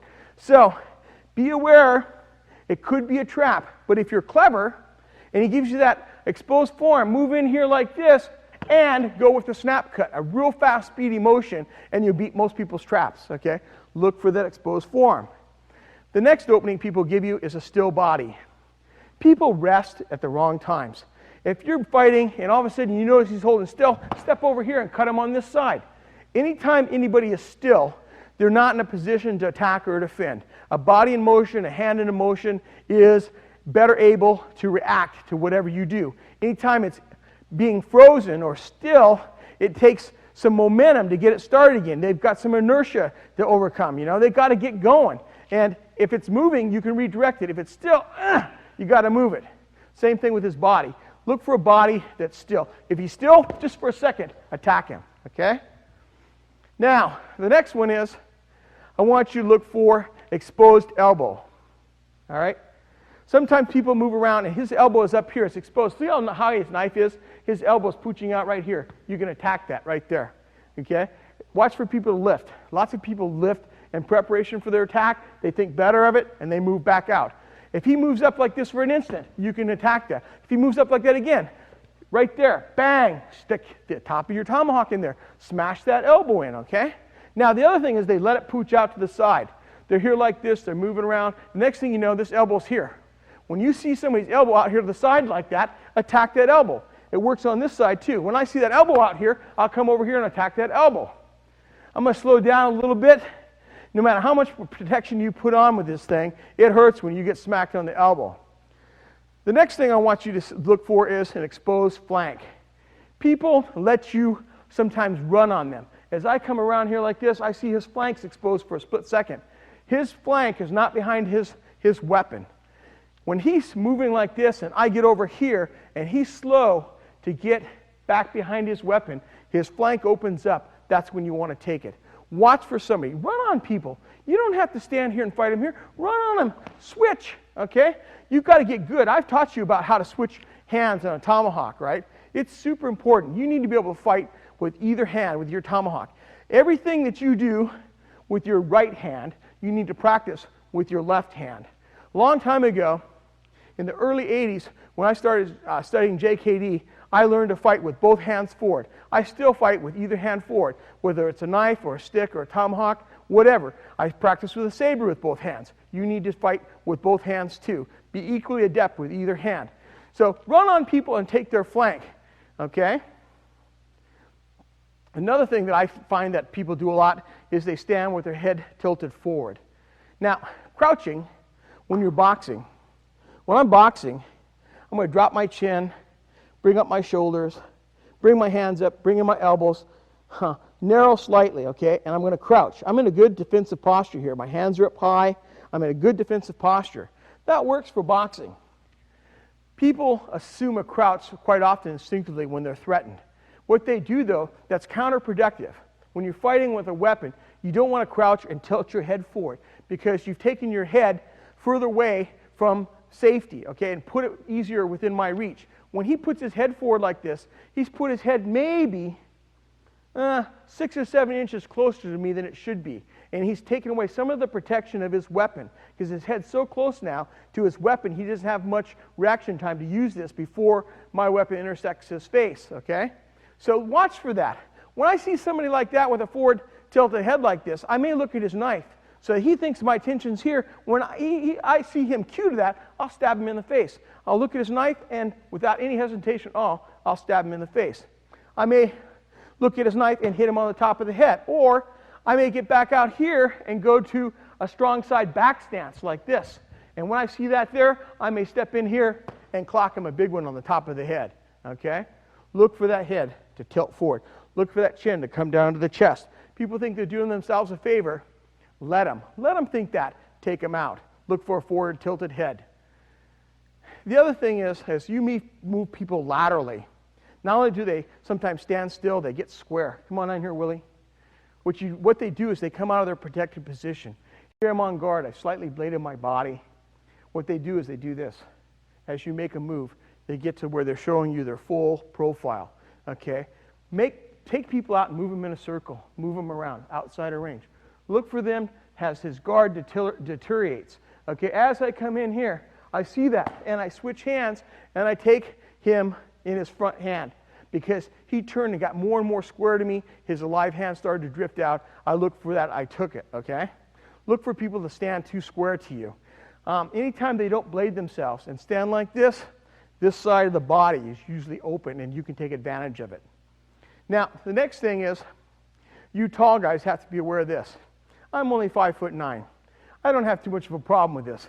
But if you're 6'2", 6'3", or taller, you're going to have a problem with it. What happens is your stance gets a little too long. I can attack somebody 6'2" or 6'3" on the leg. All I have to do is just drop my weight a little bit, and I'm attacking thigh height very easily. Okay? Your front leg is really vulnerable. Be aware that some people get their leg too long. Come on out, Robert. When you have a tall guy like Robert here, 6'3", big guy, I'm only 5'9". If he gets in too long of a stance and I see that his leg is elongated and away from his center of gravity a little bit, I'm going to feint him high and bring him up and drop and cut his leg, okay? This leg is vulnerable. When it's stretched out here, if he goes for a leg replacement, it's going to take power to drag that back. So he's not going to easily be able to get it out of the way, okay? So when you think he's too long, bring his knife up like that.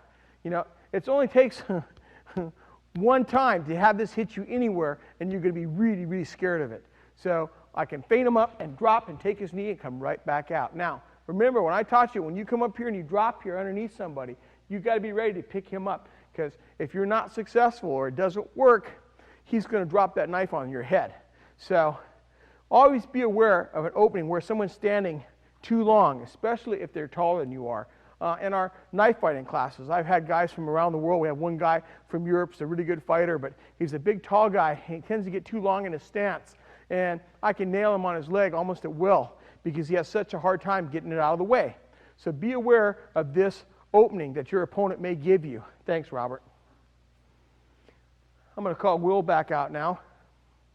The next one I want to teach you is the live hand exposed. People, whether they have something in this hand or not, it tends to drift away from their body. When you're fighting, I've asked you to keep this hand close to your chest. As it drifts out away from your body, it becomes more and more vulnerable. Now, a really clever fighter will use this as a trap. He'll put some bait out here. When you go for this hand, he'll drop it out of the way and he'll attack. So you need to keep that in mind. But most of the time, it's really vulnerable. It's not a trap. They've just lost track of what they were doing. They got excited and they started moving, and the next thing you know, this is sticking out 6 or 7 inches away from their body where you can attack it. Watch. When I move on Willie like a little bit and I stay out here and I see that hand, never look at this. If you want to set this up as a target, don't look at it. Look anywhere else but there. Maybe you want to come up here. Maybe he thinks it's up here that it's going to attack, and then you stab that hand, okay? Maybe you're trying to work that hand. Maybe you miss. Come out here and miss on purpose, okay?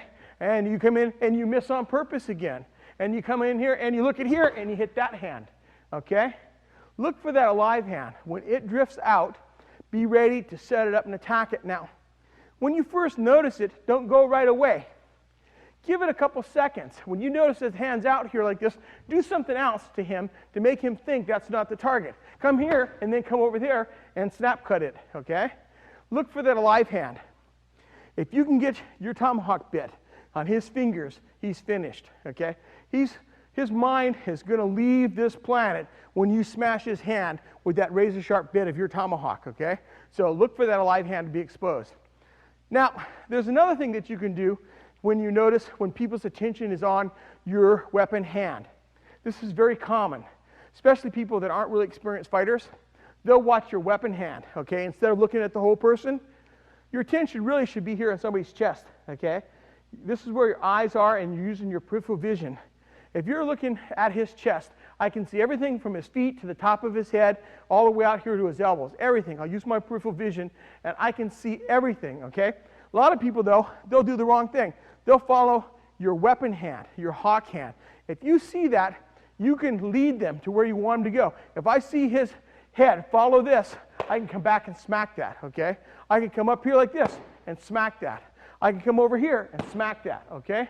Watch, you can lead him into paths of destruction if he's watching your weapon hand. It's a very common error. It's a great opening. Look for it. Now, you can't see readily what he's doing because he's got the mask on, okay? But people aren't going to fight you with the tomahawk wearing a 3-weapons-rated fencing mask, so you'll be able to see what they're doing. You'll be able to see their eyes. Look and see if they're following your weapon. It's a really good chance to attack them. Another thing that people often do is their attention is too high. If I've got my tomahawk up here, he may think all the game is this descending stroke like this, all right? So when I see that people's attention's too high, right, I'll move around like this and move around here, and then I'll drop low and attack their leg, okay? He thinks it's all about here. Now, you can reinforce this. If you notice that he thinks the whole fight is above his waistband, right, you can enforce this by a couple of feints. Okay? You can put your hawk in a couple times like this, and it looks like you're all interested, and then drop in and attack him on the low line. All right? That's another really good opening. The same goes for attention too low. If his attention is all down here, watching you move around, okay? You can jump in on attack just like that, okay? Watch to see where his attention is. If his attention's here on your hawk, down here, come down here and reinforce that. Swing at his hand a couple times, okay? Swing at his hand a couple times. Make him think it's all here, and then jump in on the high line and attack, all right? Watch for his attention to be too low, then go high. I've alluded to this already, but I want to reinforce it. Watch for people watching you move around. If his attention's on your footwork, now, people that haven't practiced their footwork like you have are going to battle to keep up with you. When you're fighting with a handheld weapon like a tomahawk or a Bowie knife, you have to have great footwork. As you move people, unless they've practiced, they're not going to keep up with you. So you may move in and out on him, and you move him around, and you come back here. And he looks right, he's following what you're doing, you just switch hands and slash his hand, just like I did there.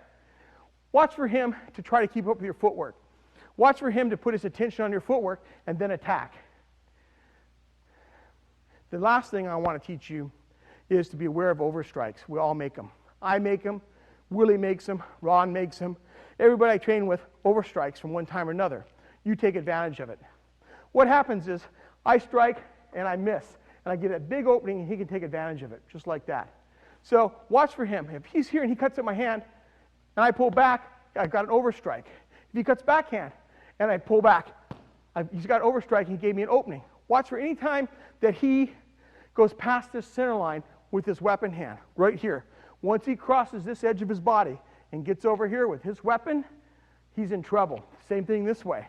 It's hard, and you need to be aware of it when you're fighting with a tomahawk. Overstrikes are your biggest enemy. It's so head heavy that when you stroke, you end up over here, and you have to try and battle to get back into the game and defend yourself because your head's dragging you in the wrong direction. You can't recover quickly. It's the same thing with a knife, a sword, a club, a piece of pipe, whatever. Once he overstrikes at you and misses, you got a great opening to take advantage of. Look for an overstrike. It comes either forehand, and he shows you this part of his arm, or backhand, and he shows you the inside. Now, we talked about this on that number 12 stroke. You can really take advantage of anybody overstriking by just cutting 12 straight down, just chopping right down the center of their body, and you'll quite often get them when they're overstriking. Practice all these, identifying all these openings again and again and again. Watch this part of the video. Listen to what I'm saying, and try to see this as your partners and you are sparring. One good thing is have one person feed these openings. Still hand, still form, still body, expose his elbow. And that'll be a nice big cue to you what to do. Go through all these openings and practice them, identify them, and get great at taking people out when they give you these openings.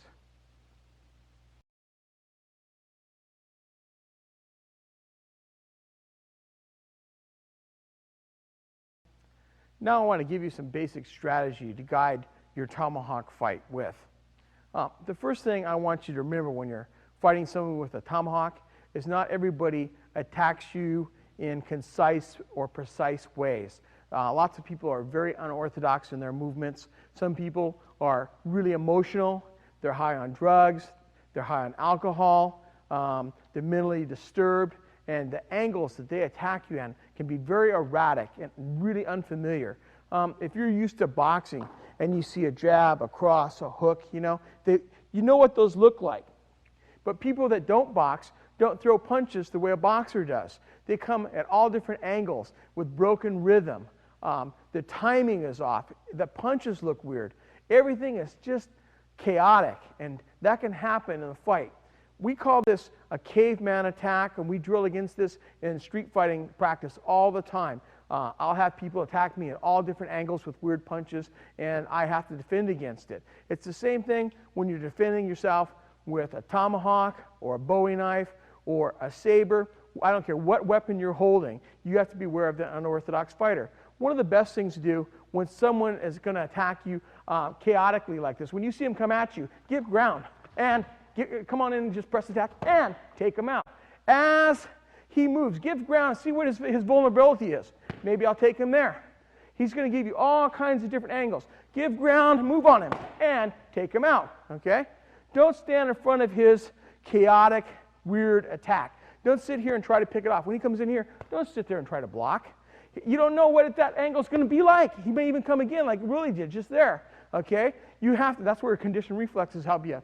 You don't know what he's going to do, okay? Don't stand here in front of him. Give a little ground if you can. Get on your bicycle. Check him out. See what his timing's like. Then go into his timing. That's what I do. I like to get here and give and move. And right there, as I see that all his interest was down here doing this at me. He was having no concern at all for his own defense. When someone's attacking with abandon, give ground and attack into their attack. It's all about them. They think you're giving ground, you're on your way out, they're going to be the winner, and all of a sudden, bang, you let them have it. Watch for the unorthodox attacker. Thanks, Willie. The next thing I want you to do with the tomahawk is to stay at long range. Your tomahawk is 19, 20, even up to 24 inches long, 2 feet long. It gives you the advantage in reach. Don't give that advantage up. Stay at long range as much as you can. There's a time and a place to go to close range, and you'll know when it's right to do that.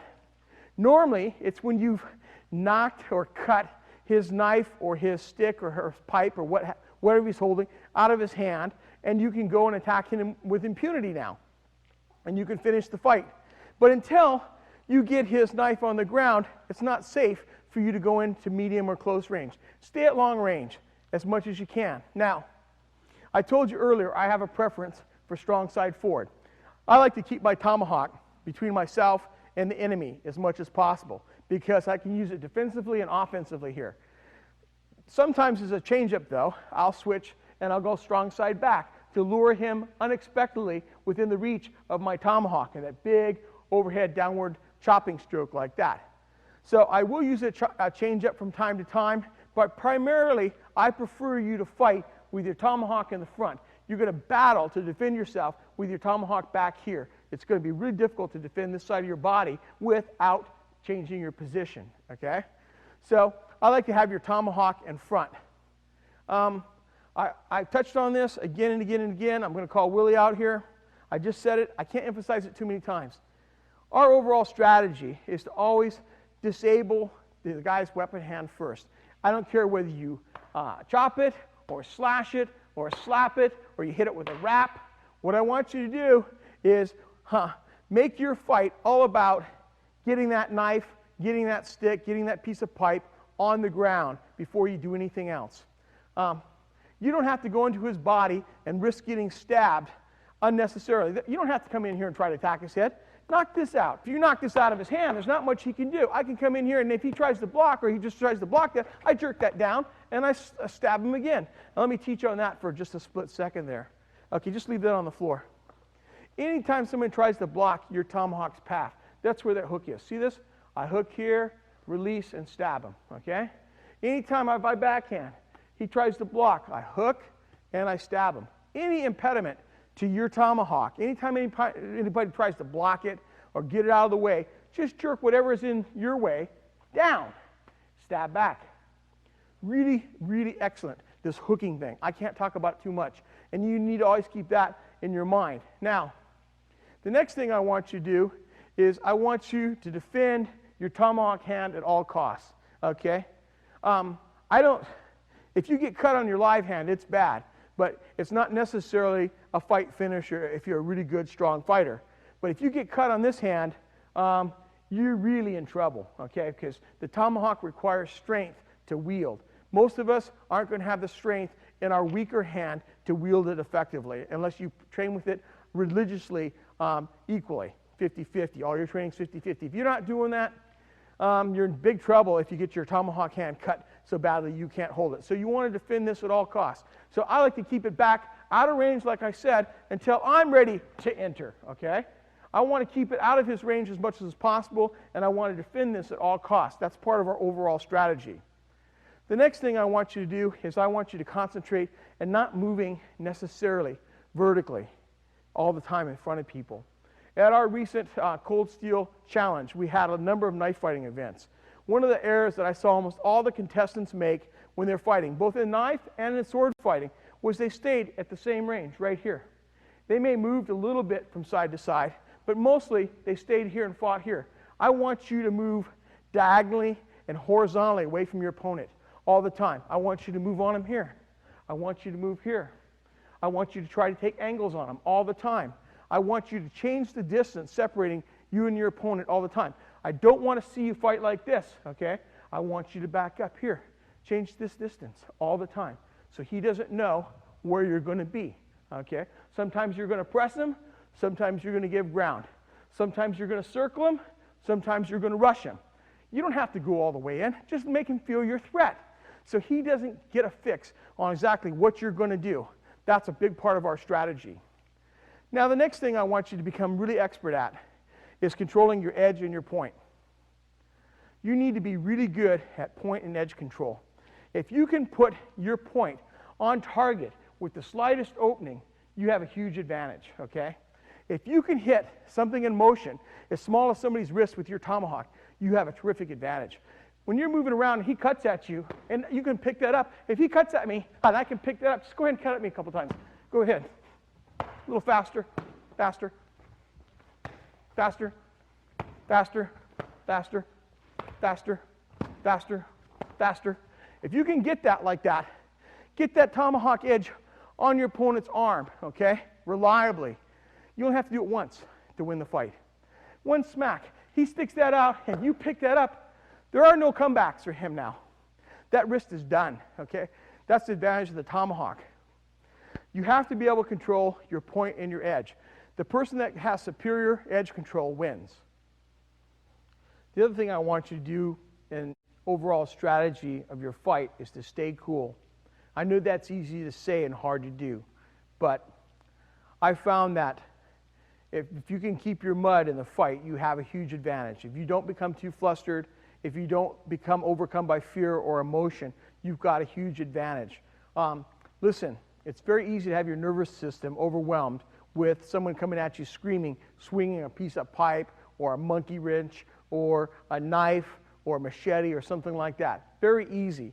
But if you let that overcome your nervous system, you're going to lose. You've got to stay cool and pick them apart. They're going to make lots of mistakes, trust me. The people that attack you on the street like that aren't going to spend hundreds of hours training and sparring before they attack you, okay? So if you can keep your cool, you got a really big chance. Don't give in to emotion, okay? Now, when people string things together, and this is how your nervous system starts to get overcome, is they'll go 1, 2, 3, 4, 5, like that. You may pick up the first two and you think, oh, when is this ever going to stop? What you do to overcome that is when he cuts 1, 2, 3, I pick up. I'll go and I'll let a couple come by like this, 1, 2, and I'll pick up his next stroke, okay? Don't let him load 7 or 8 or 9 strokes on you, all right? Let a couple go by, get a feeling for his timing, his rhythm, the angles and stuff that he's using, and then counterattack, okay? And you'll take him right in the middle of his attack. When he thinks he's having his own way, bang, your counter will land with devastation, okay? Stay cool. Have some confidence in your training, all right? You've got to hold your mud when someone's attacking you. You want to keep yourself in the middle of the center line. That's another really important thing in our strategy. I want to dominate this area right here with my tomahawk. When he opens to attack, I'm right here. When he starts to close, I'm right here, all right? Own that center line. Own this space in between your bodies with your tomahawk.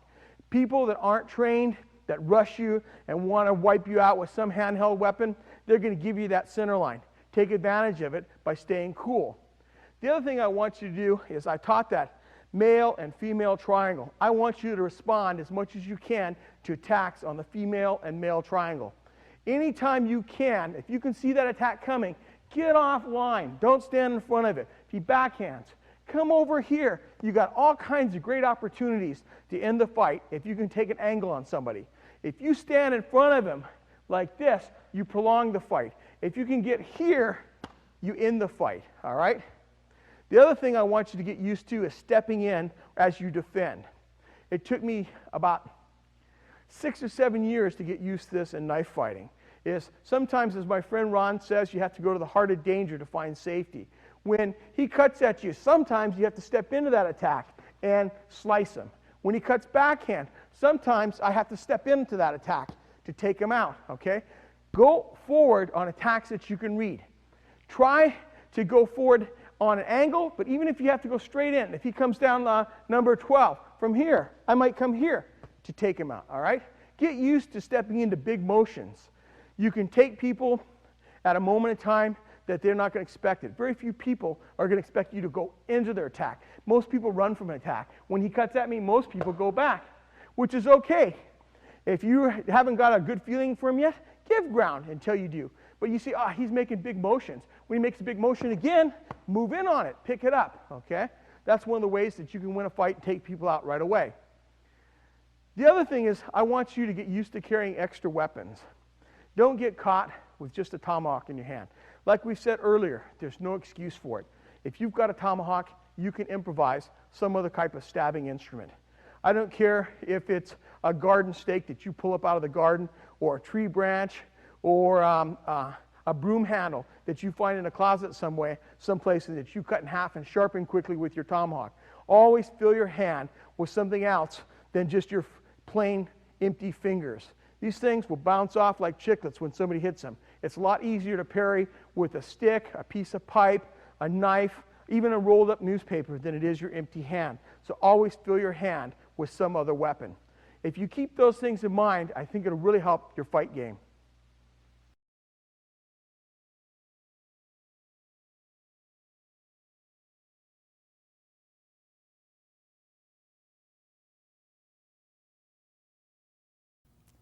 Now I'm going to start teaching you some sparring drills in fighting with the tomahawk. I'm not going to be wearing any headgear, so I can instruct as I go ahead and do the sparring drills. Don't do this at home. It's extremely dangerous. I'm only making an exception for the purpose of this instruction. I want to reiterate, this is very dangerous. Always wear really good head and eye protection when you're sparring with the tomahawk. Now, the way we start sparring with any weapon is we break it down into increments. The first thing I'm going to teach you to do is how to avoid stabs and thrusts at your weapon hand. The big target for your opponent is the hand that's holding the weapon, and we want you to learn how to defend your weapon hand at all costs. You don't want this tomahawk knocked out of your hand or to drop it because you got stabbed. So we want to teach you how to avoid these stabbing attacks, and also how to counter hit, how to counter slash, counter cut, counter chop, and counter stab with your tomahawk.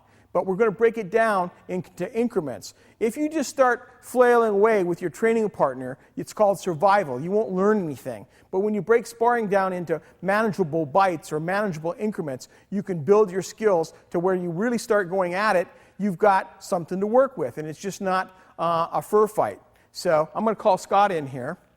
And what Scott's going to use to oppose me is a very dangerous weapon. This is a faux Laredo Bowie knife, a cold steel Laredo Bowie knife. It's got a 10.5-inch aluminum blade. A Bowie knife is really hard to deal with a tomahawk because it has a long blade and it's very facile, it's very live, it's very fluid, and your head-heavy tomahawk has a harder time dealing with that. So I'm going to show you how to oppose one of the most dangerous weapons you're going to face with your tomahawk. And what we're going to do is I'm going to let Scott attack my hand with thrusts and stabbing attacks. And sometimes you'll see me hold still and I'll actually let him make contact. That's to keep the defender honest, and also to make sure that the person that's the aggressor is going all the way through in his attacks and not pulling back, so that it's realistic. So we're just going to move around a little bit, and I'm going to teach as we go.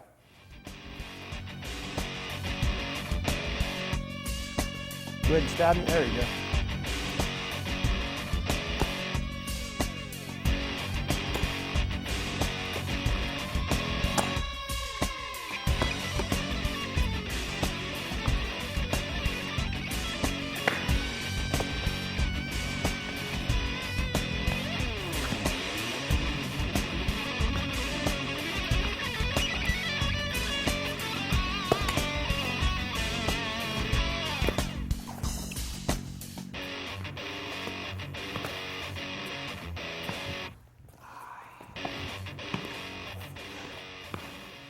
See how you can circle with your tomahawk?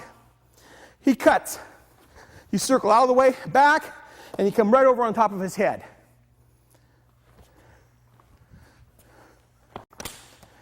What I'm using here is the T-top of the tomahawk to counter stab. When he comes in and stabs, he stabs. I can always intercept this with that wonderful T-top right there.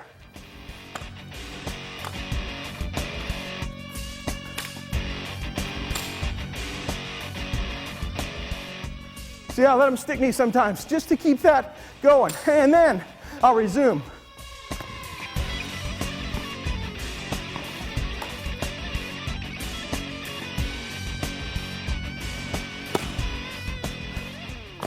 Break.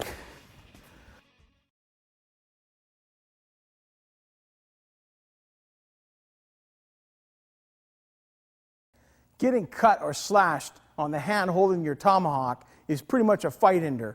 Unless, as I said earlier, you've trained equally in each hand with your tomahawk, you're in deep trouble. So you really want to get good at avoiding cuts and slashes at the hand holding your tomahawk, and also with counter slashing, counter chopping, and counter stabbing when people try this on you. You need to drill this and isolate this attack and drill it separately so you can build up your skill at this, so that when you're fighting full out, you'll do it instinctively. Your muscles will know what to do. You'll have muscle memory. All right? So I'm going to have Scott come in here, and sometimes I'm going to let him cut my hand just to make sure that it stays realistic, that he's not pulling, so that I'm drilling correctly. And you need to do this same thing at home. With your training partner, sometimes when he's cutting, take the cut. Take the cut, okay? So that you know it's realistic. And then when he cuts, you know that you're really getting out of the way. You know you're getting out of the way.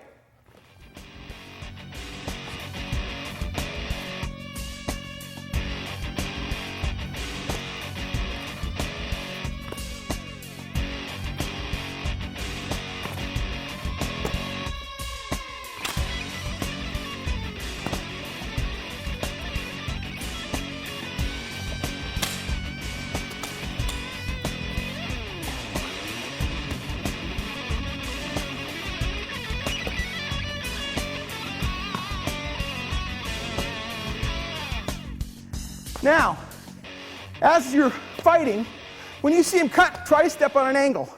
Try to move on an angle. Try to move on an angle. Now, you need to be careful when you're doing this. Even through this hockey glove, this hurts. Yeah, cut me. Cut me.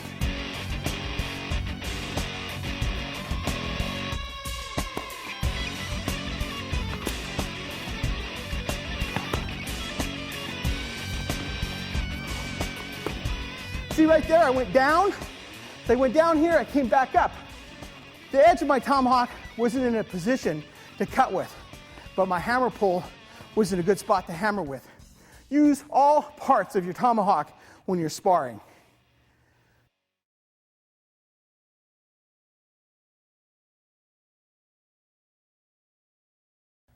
When I'm fighting, I prefer to keep my tomahawk between myself and my opponent and put that barrier up in front of us so that he has to go through my tomahawk to get to my arm or to get to my torso. That means that your hand and your arm that holding the tomahawk are a prime target for your opponent, because he can't get to your torso safely until he cuts or knocks this out of your hand. That's why when you're sparring and training for sparring, you need to spend a good portion of your time defending your knife or your tomahawk hand and your tomahawk arm. And we're going to show some more drilling now. We're going to have, Scott's going to come in and he's going to attack my tomahawk hand with both thrusts and cuts and slashes. And I'm going to let him stick me a couple times. And then I'm going to evade. I'm going to evade. And I'm going to evade. And then I snap cut.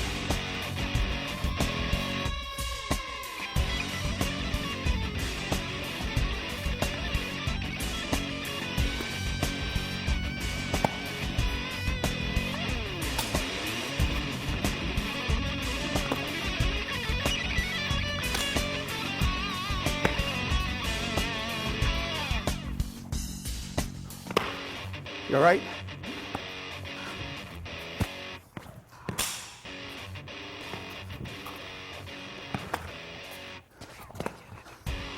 See the wide swath your tomahawk cuts? It really has some reach. And that's how you practice, like that. My whole fight strategy or fight game includes change-ups. You can't use the same defense again and again. You can't use the same offensive tactics again and again. Your opponent will cue to those and figure out a way to go around them or over them or underneath them. You have to have change-ups. One of the good change-ups when tomahawk fighting is to hold your tomahawk in the reverse grip. It takes the opponent at different angles and different ways than he's used to. So I'm going to demonstrate this now, how you can train at home with the reverse grip against cuts, slashes, and stabs at your tomahawk hand. I'm going to call Scott in here.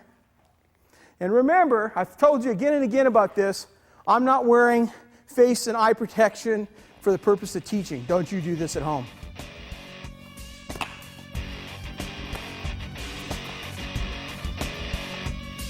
Let him cut you a couple times. Get used to that.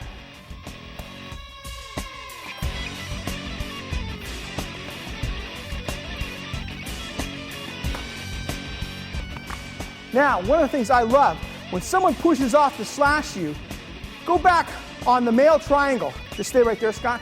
When Scott pushed forward, what I did is I came here, went back on the male triangle, and slashed with the edge of my tomahawk. It takes you to a safe direction. If you miss, you're running away and you're getting distance and you're out of his follow-up strokes. So practice all those different things that I taught you. You can use this tomahawk in all kinds of ways. Experiment.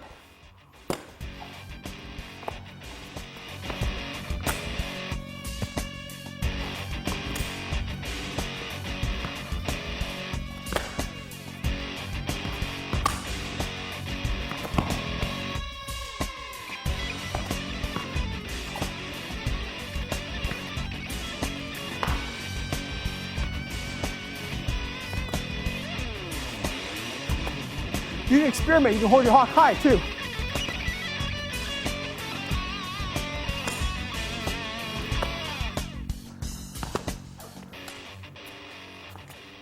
Now, let him hit you a couple of times. When you get struck, even when you're trying to, I put my hand out sometimes just to keep it realistic and take the cut. All right, sometimes, though, when you're sparring, you're going to miss and he's going to cut you. Okay, that's when you stop and say, feed me that line again. Cut backhanded. Cut again. Oh! You get used to that line of attack. You say, when that line comes that way, maybe I have to move, turn, adjust my body to defend. So whenever you're unsuccessful in your defense, analyze what happened, have him feed you that line again and again and again. Defend against it, defend against it, defend against it. You build muscle memory and you build your defense up to where when he tries that again, he won't be successful. That's how you train and spar. Isolate, and when you do get struck, analyze what happened, defend against it, and go on.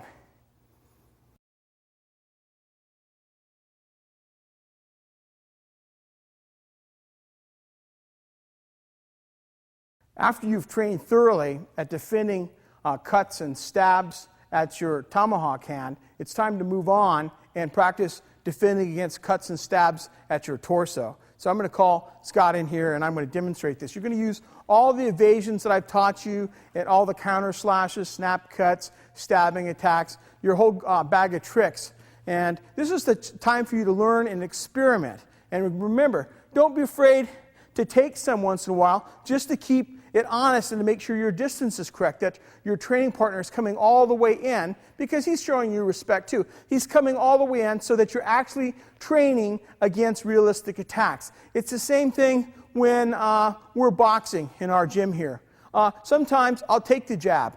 I'll eat a little bit of the cross just to make sure that all the attacks are realistic and my training partners aren't showing you too much respect. I'm not saying you knock each other's block off. I'm just saying you got to keep it realistic. See, let them cut you a couple times. Now, you get used to that distance. You get used to that distance.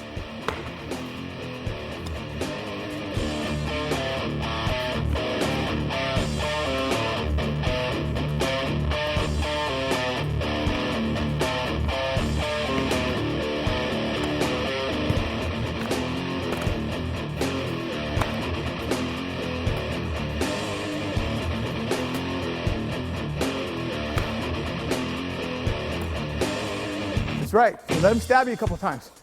Get used to that deep penetrating attack.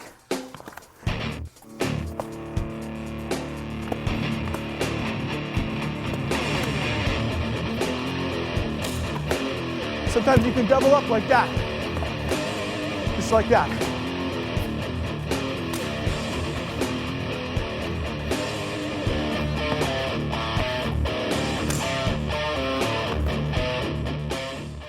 That's how you train with your partner to defend against cuts and slashes at your torso.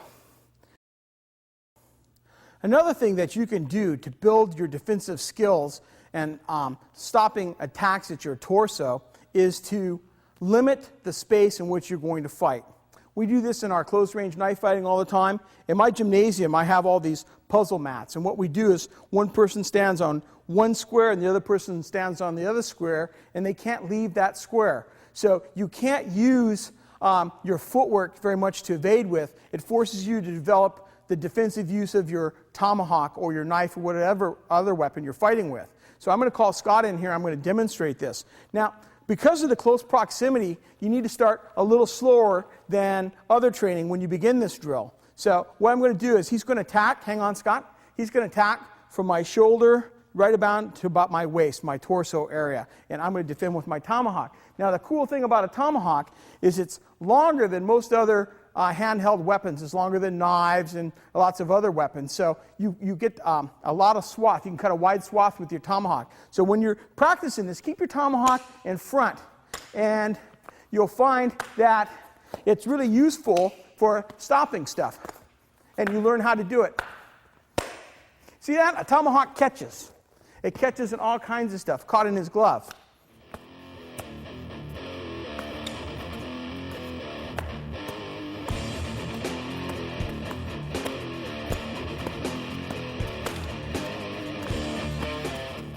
Now, here's where you're going to learn to use your live hand. You can't use your live hand a lot of times at long range. It's in the wrong spot. You can't access it.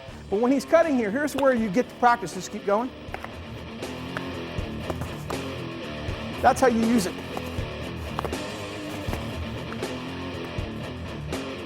Now, one of the things to be aware of when you're fighting at close range like this is you have to defend early instead of late. Look at, this is a 10.5-inch long Bowie knife. If you start your defense here, he's already got his knife in your gut pile. So you have to be very hungry to see his motion up close. Your defense has to stop him going, cut me, like a number one. You have to stop him here. If you wait very long, you stop here, this comes over the top and hits you. So your defense has to be early, not late. You can't wait for the last minute here and do this. It's liable to go through. You have to be so good at reading his angle, so when he cuts that same angle, you stop him out here. You don't stop him, same angle, in here. Keep coming, right there. You don't stop him there.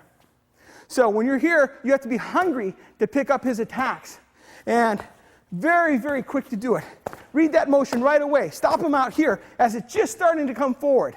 That's when you want to stop him. Practice this a lot. It'll help your defense. I guarantee it.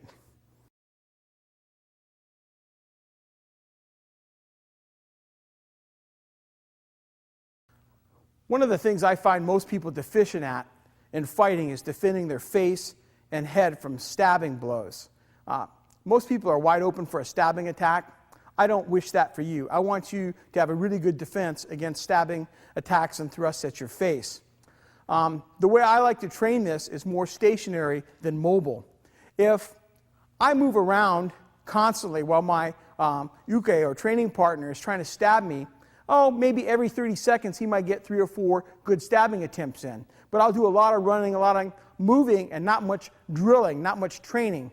I find it's better to stay more stationary and have a lot more attacks to defend against. So I'm going to call Scott in, and I'm going to wear my fencing helmet now because he's using this aluminum trainer. And to get aluminum trainer in the eye, there isn't any amount of money that's worth it. This DVD isn't worth getting me stabbed in the eye over. So I'm going to put my fencing mask on because accidents do happen. We're all fallible. So I'm going to show you how we train to defend against stabs at our face and how to use your tomahawk to defend yourself against stabs at your face now. And we're going to do it from a more stationary rather than a mobile method.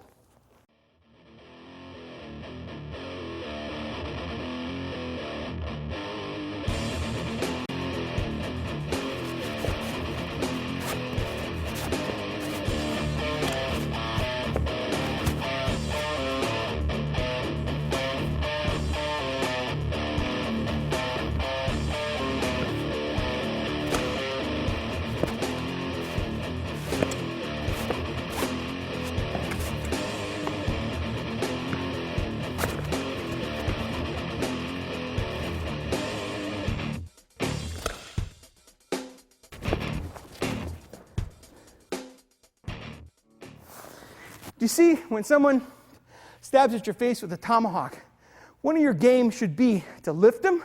When he comes in here, catch him with your teeth. Lift him, walk through him, barge him over, like that. Knock him down. The other one is get to here, swing it down, press it in. Now, this elbow gets pressed against this hip.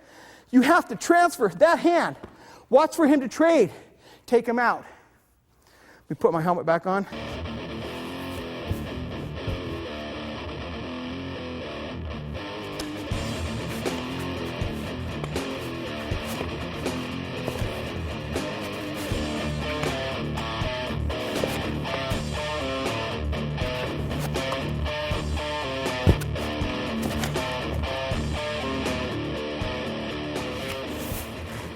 That's how you train.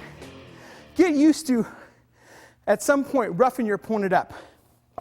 Be used to pushing him. Don't be afraid to push people. Don't be afraid to pull them, to barge them with your shoulder, to step on their foot, to get behind them and sweep them, take them down. Get used to all of that. That's how you make your training realistic. Again, remember to show kindness and consideration to your partner.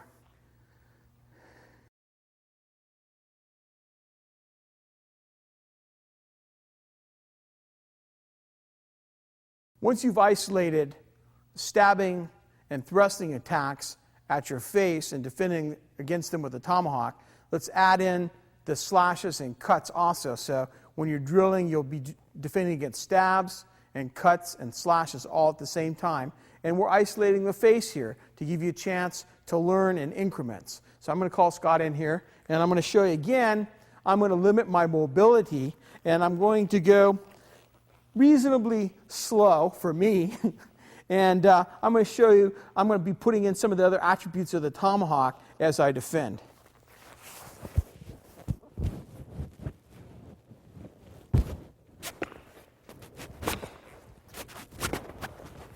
Now, when you lift him, this is the hard part about the fencing mask. To give any instruction, I have to take it off every time. But when you lift him like this, sometimes the fastest thing to do is not to turn the hammer pole around and hit him, or to turn the edge, but just take this flat, the face of the tomahawk, this flat spot right here, and just come in here and go crack, and get his head back. When his head goes back, you can barge him again, and now, come on, back in frame.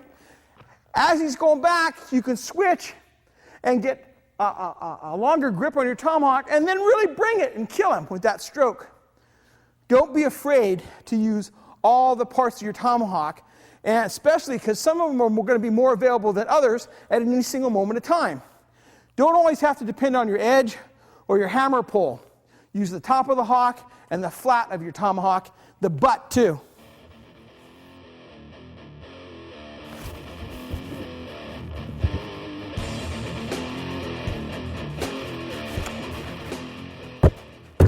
Notice how I let him cut me in the face to keep the attack honest.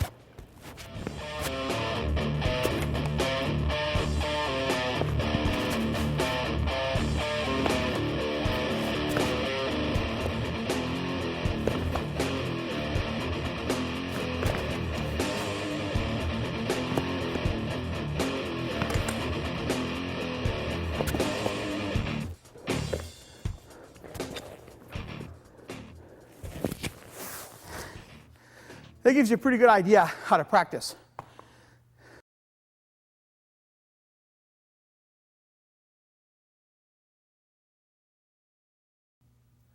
Now we're going to put it all together. Scott's going to attack head, torso, hands, legs, the whole full gamut of my body with this knife, and I'm going to defend with the tomahawk. It's very difficult for me to constantly take my fencing mask on and off to talk, so for the purposes of instruction, I'm going to leave my mask off, and we're going to be very extra careful. Again, I want to emphasize, don't do this at home. Okay, I'm only going to take this risk for the purpose of this instruction. So come on in, Scott. Now, we have limitations from the camera. I can't use the full space in my gymnasium to fight in like I normally would, so I'm going to limit some of my mobility so I can do more teaching.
That's good.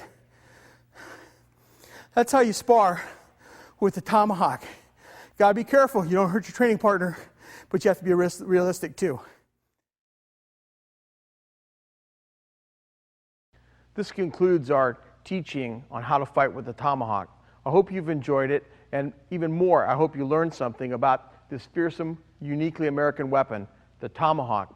I want to thank Robert and Will for all their help and all our rest of our crew, and I want you to train safe, train often, become familiar with your tomahawk, and use it correctly, morally, and responsibly.